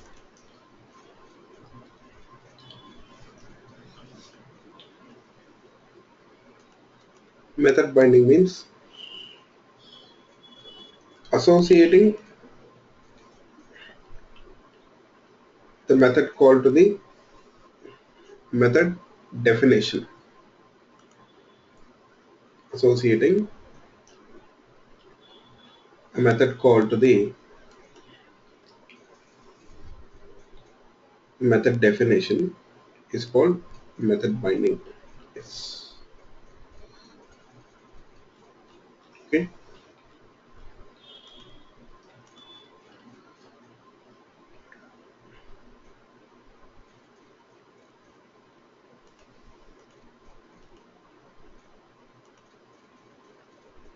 So in case of method overloading concept, what did I say? When that method overloading, when method binding takes place? In case of method overloading, when exactly method binding takes place? I gave you the notes also on that.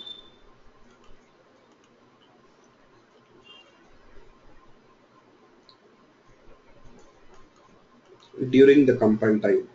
Okay, if you can refer to the notes once, you'll find that in case of method overloading concept, the binding takes place at runtime, sorry, compile time.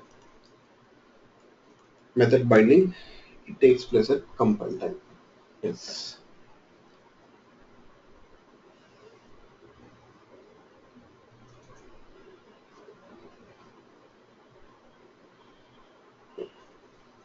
So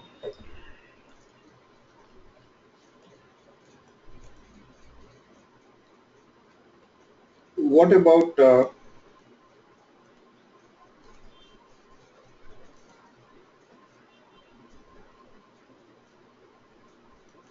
method binding when it comes to the overriding concept? When we talk about overriding concept, when exactly the method binding takes place? In case of overriding, method binding takes place at runtime. Method binding, it takes place at runtime. Why so? Why the binding takes place at runtime?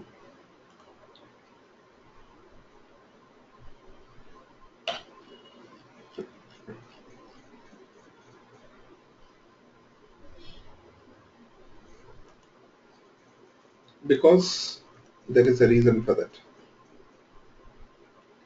Okay, at compile time, first of all,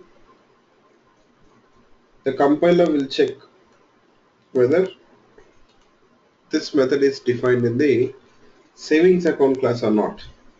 After that, it won't bind it. If it finds that okay, this method is defined in the super class, in the savings account class, it won't bind that method call to the method definition. So it is going to defer it to the runtime. Runtime. The method binding is deferred to runtime. During the runtime, based on the object reference which is stored in that reference variable, based on the object reference which is stored in the reference variable, you will find that the method will be invoked. So if in that reference variable, if you got superclass object reference, superclass method will be called. If you've got subclass object reference, then subclass method will be invoked. So that is how it works.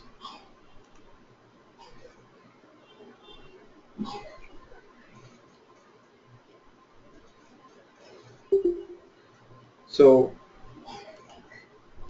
in this reference variable, you have subclass object reference. So subclass method will be invoked.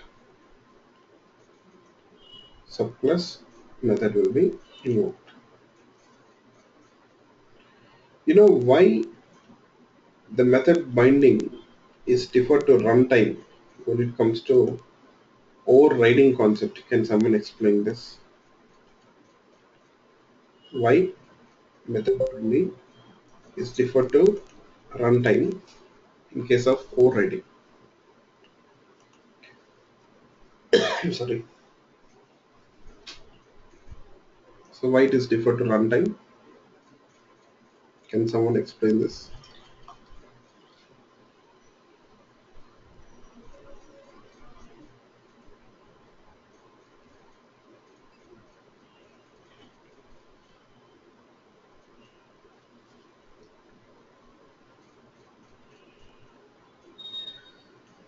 Uh, Not hiding or something like that. But I'll tell you people. You see, during the compile time, okay, the compiler will check this reference variable. It understands that it is superclass reference variable. So into this reference variable, the subclass object reference can be stored and superclass object reference can be stored. So any class object reference can be stored here into this reference variable, right? So it understands that here there are two methods, withdraw methods. We have two methods. One is defined in the superclass, the other one is defined in the subclass. So that's the reason why what it does is now you have these two methods like with the same signature, that two. Both the methods have got the same signature, right?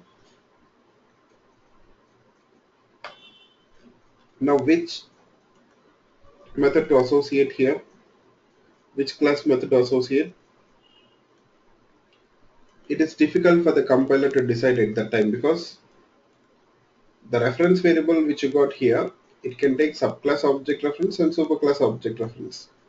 So which class object reference is stored, it is not yet decided at compile time. It is decided at runtime. At runtime, objects are created and the object reference is stored. So because you have two methods with the same signature, one in the superclass and one in the subclass, simply compiler will ignore this binding. So that means it will just defer it to the runtime in case of overriding concept. Yeah. So at runtime, based on the object reference which is stored in the reference variable, the binding will take place.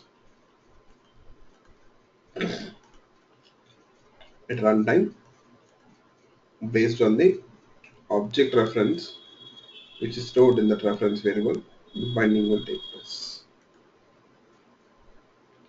So if the superclass object reference is stored, superclass method will be called. If subclass object reference is stored, subclass method will be called.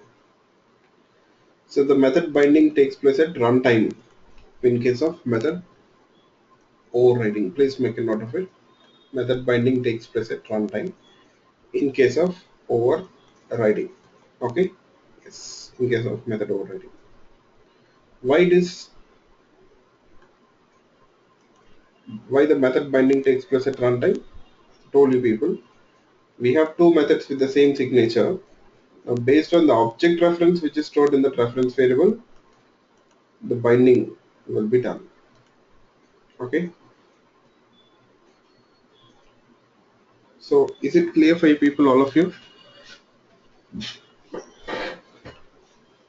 Can I have yes or no? Okay, good. Thanks. Next, now, you know what? If you want to call the subclass methods, you have to store that subclass object reference into subclass reference variable. You see? Now, in this account variable here, in this account variable, reference variable, you have subclass object reference. You got subclass object reference. In this account reference variable, you got subclass object reference. So here I would like to assign it to the subclass reference variable. This reference variable account is what type? Superclass type. But in that reference variable you have subclass object reference. I'm trying to assign it to subclass reference variable. But you see, we are getting an error here. So basically we are getting an error. Why we got an error here? What do you people think? Why we are getting an error here? It says cannot convert from savings account to junior savings account type.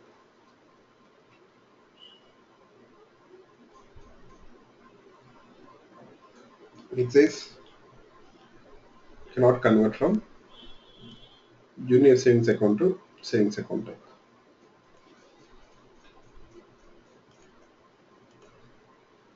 Yeah.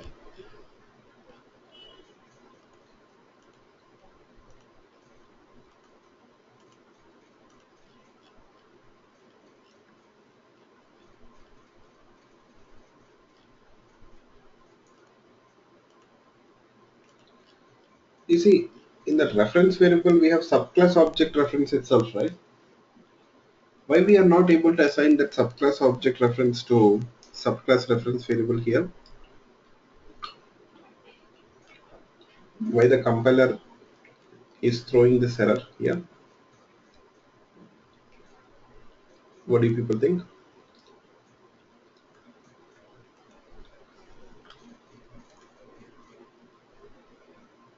Why the compiler is throwing that error?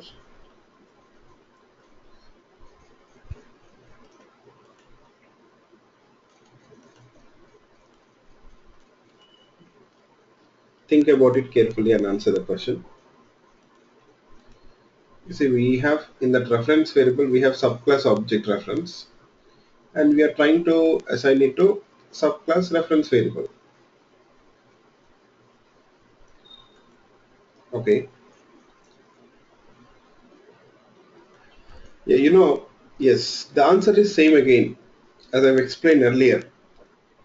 During the compile time, the compiler is not bothered which class object reference is stored in the reference variables. Now here we have this account variable, right? So this is what type? Savings account type. So what the compiler tries to understand here is that we are assigning the superclass object reference. It is not bothered which object reference is stored in the reference variable.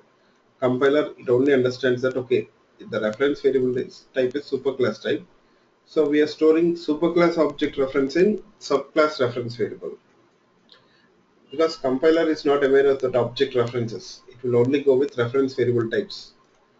Objects are not created at run compile time, right?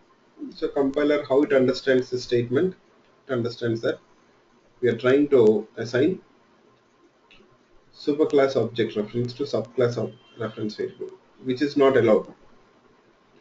Which is not allowed. Okay.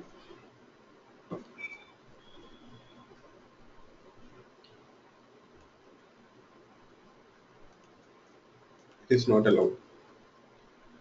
Okay. Yes. So we can store superclass object reference in subclass reference variable. But vice versa, subclass superclass object reference cannot be stored in subclass reference variable. Vice versa is not possible. Though we are not doing it, but compiler assumes that we are doing it. Yes, because compiler is only going with reference variable types. That's the problem. So what to do here? So please make a note of it. What is the point? Subclass object reference, sorry, superclass object reference cannot be stored in subclass reference variable. Superclass object reference cannot be stored in subclass reference variable. Vice versa, it's not possible. We can store subclass object reference in a superclass reference variable, but superclass object reference cannot be stored in subclass reference variable. Yes. So compiler, that's the reason why it throws this error. What to do here? Use casting.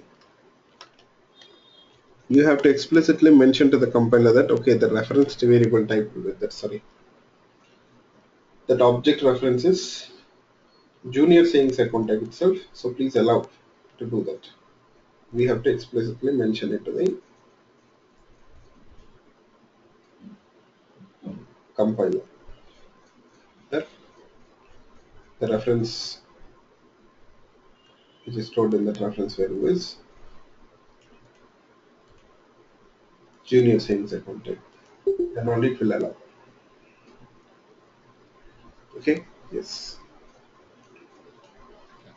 So this is what you need to know when it comes to overriding. So this is the most widely used, commonly used concept. Even in the programming, you'll find that you'll store subclass object reference in a superclass reference variable. So you need to know all these things. So anyone got any questions in this regard? Please let me know.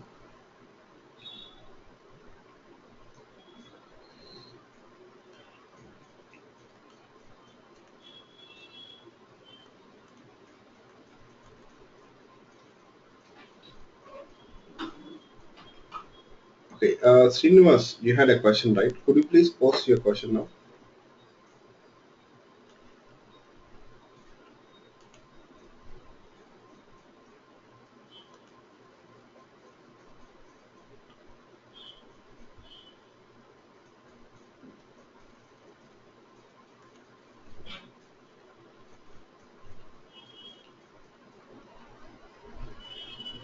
Okay, let me read it. So method A of X. Okay, you see the concept is simple. As I told you people, try to think about actually all these concepts have been derived from the superclass, sorry, from the real world. All these object-oriented concepts have been derived from the real world. Yes. Already I told you people. First, suppose here, if we have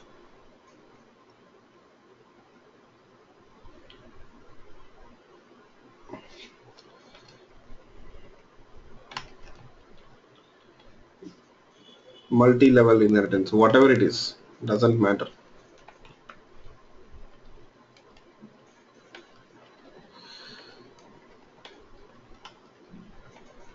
Let's say you have a method A. Now you see that method is available for both y and x, y and z. That method is available for both y and z. You see, y can override that method this way. There is absolutely no problem because y is inheriting that method, though not directly, indirectly it is inheriting. It can override it. Okay, this is absolutely fine.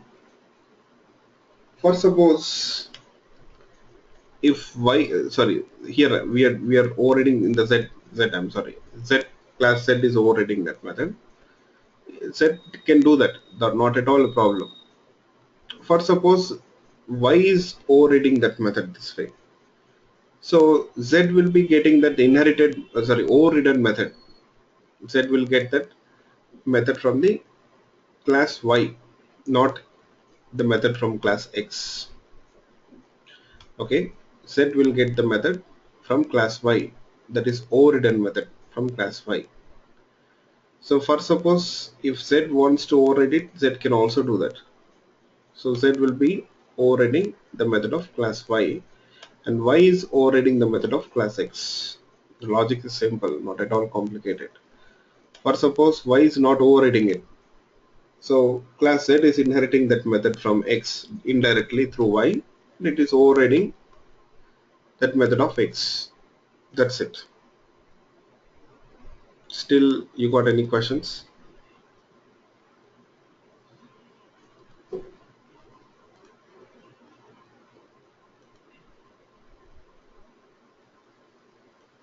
So hope everyone got it.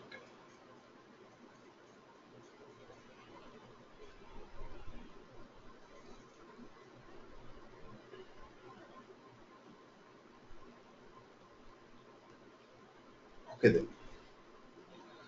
So in the next class, I'll talk about overriding, abstract classes and abstract methods. Again, they are related to overriding concept itself. Again, you'll find that they are related to overriding itself. Abstract class, abstract method, and interfaces. So these are the three topics which we'll be discussing: abstract class and method and interfaces concept.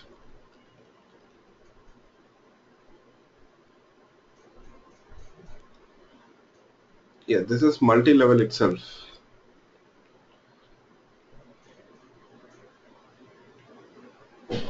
This is multi-level itself, right?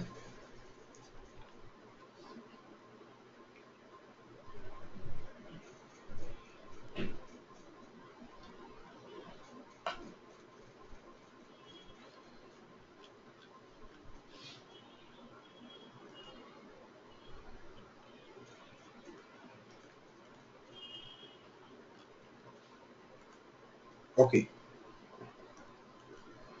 So we'll meet tomorrow and we'll continue our discussion. Tomorrow also we have the class at same time. Okay. So we will take a break on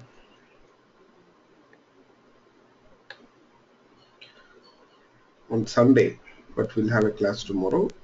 It will be a long session. So maybe I may extend the class tomorrow, okay? For 1 more hour or so. I may extend it for 1 more hour. In that case, I may talk about other concepts like associations also. No, encapsulation first.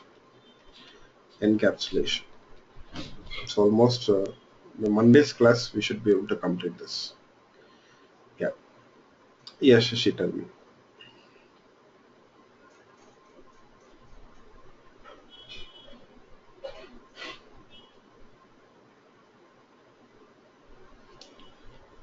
Okay, fine. Okay. Okay, sure. Thank you all.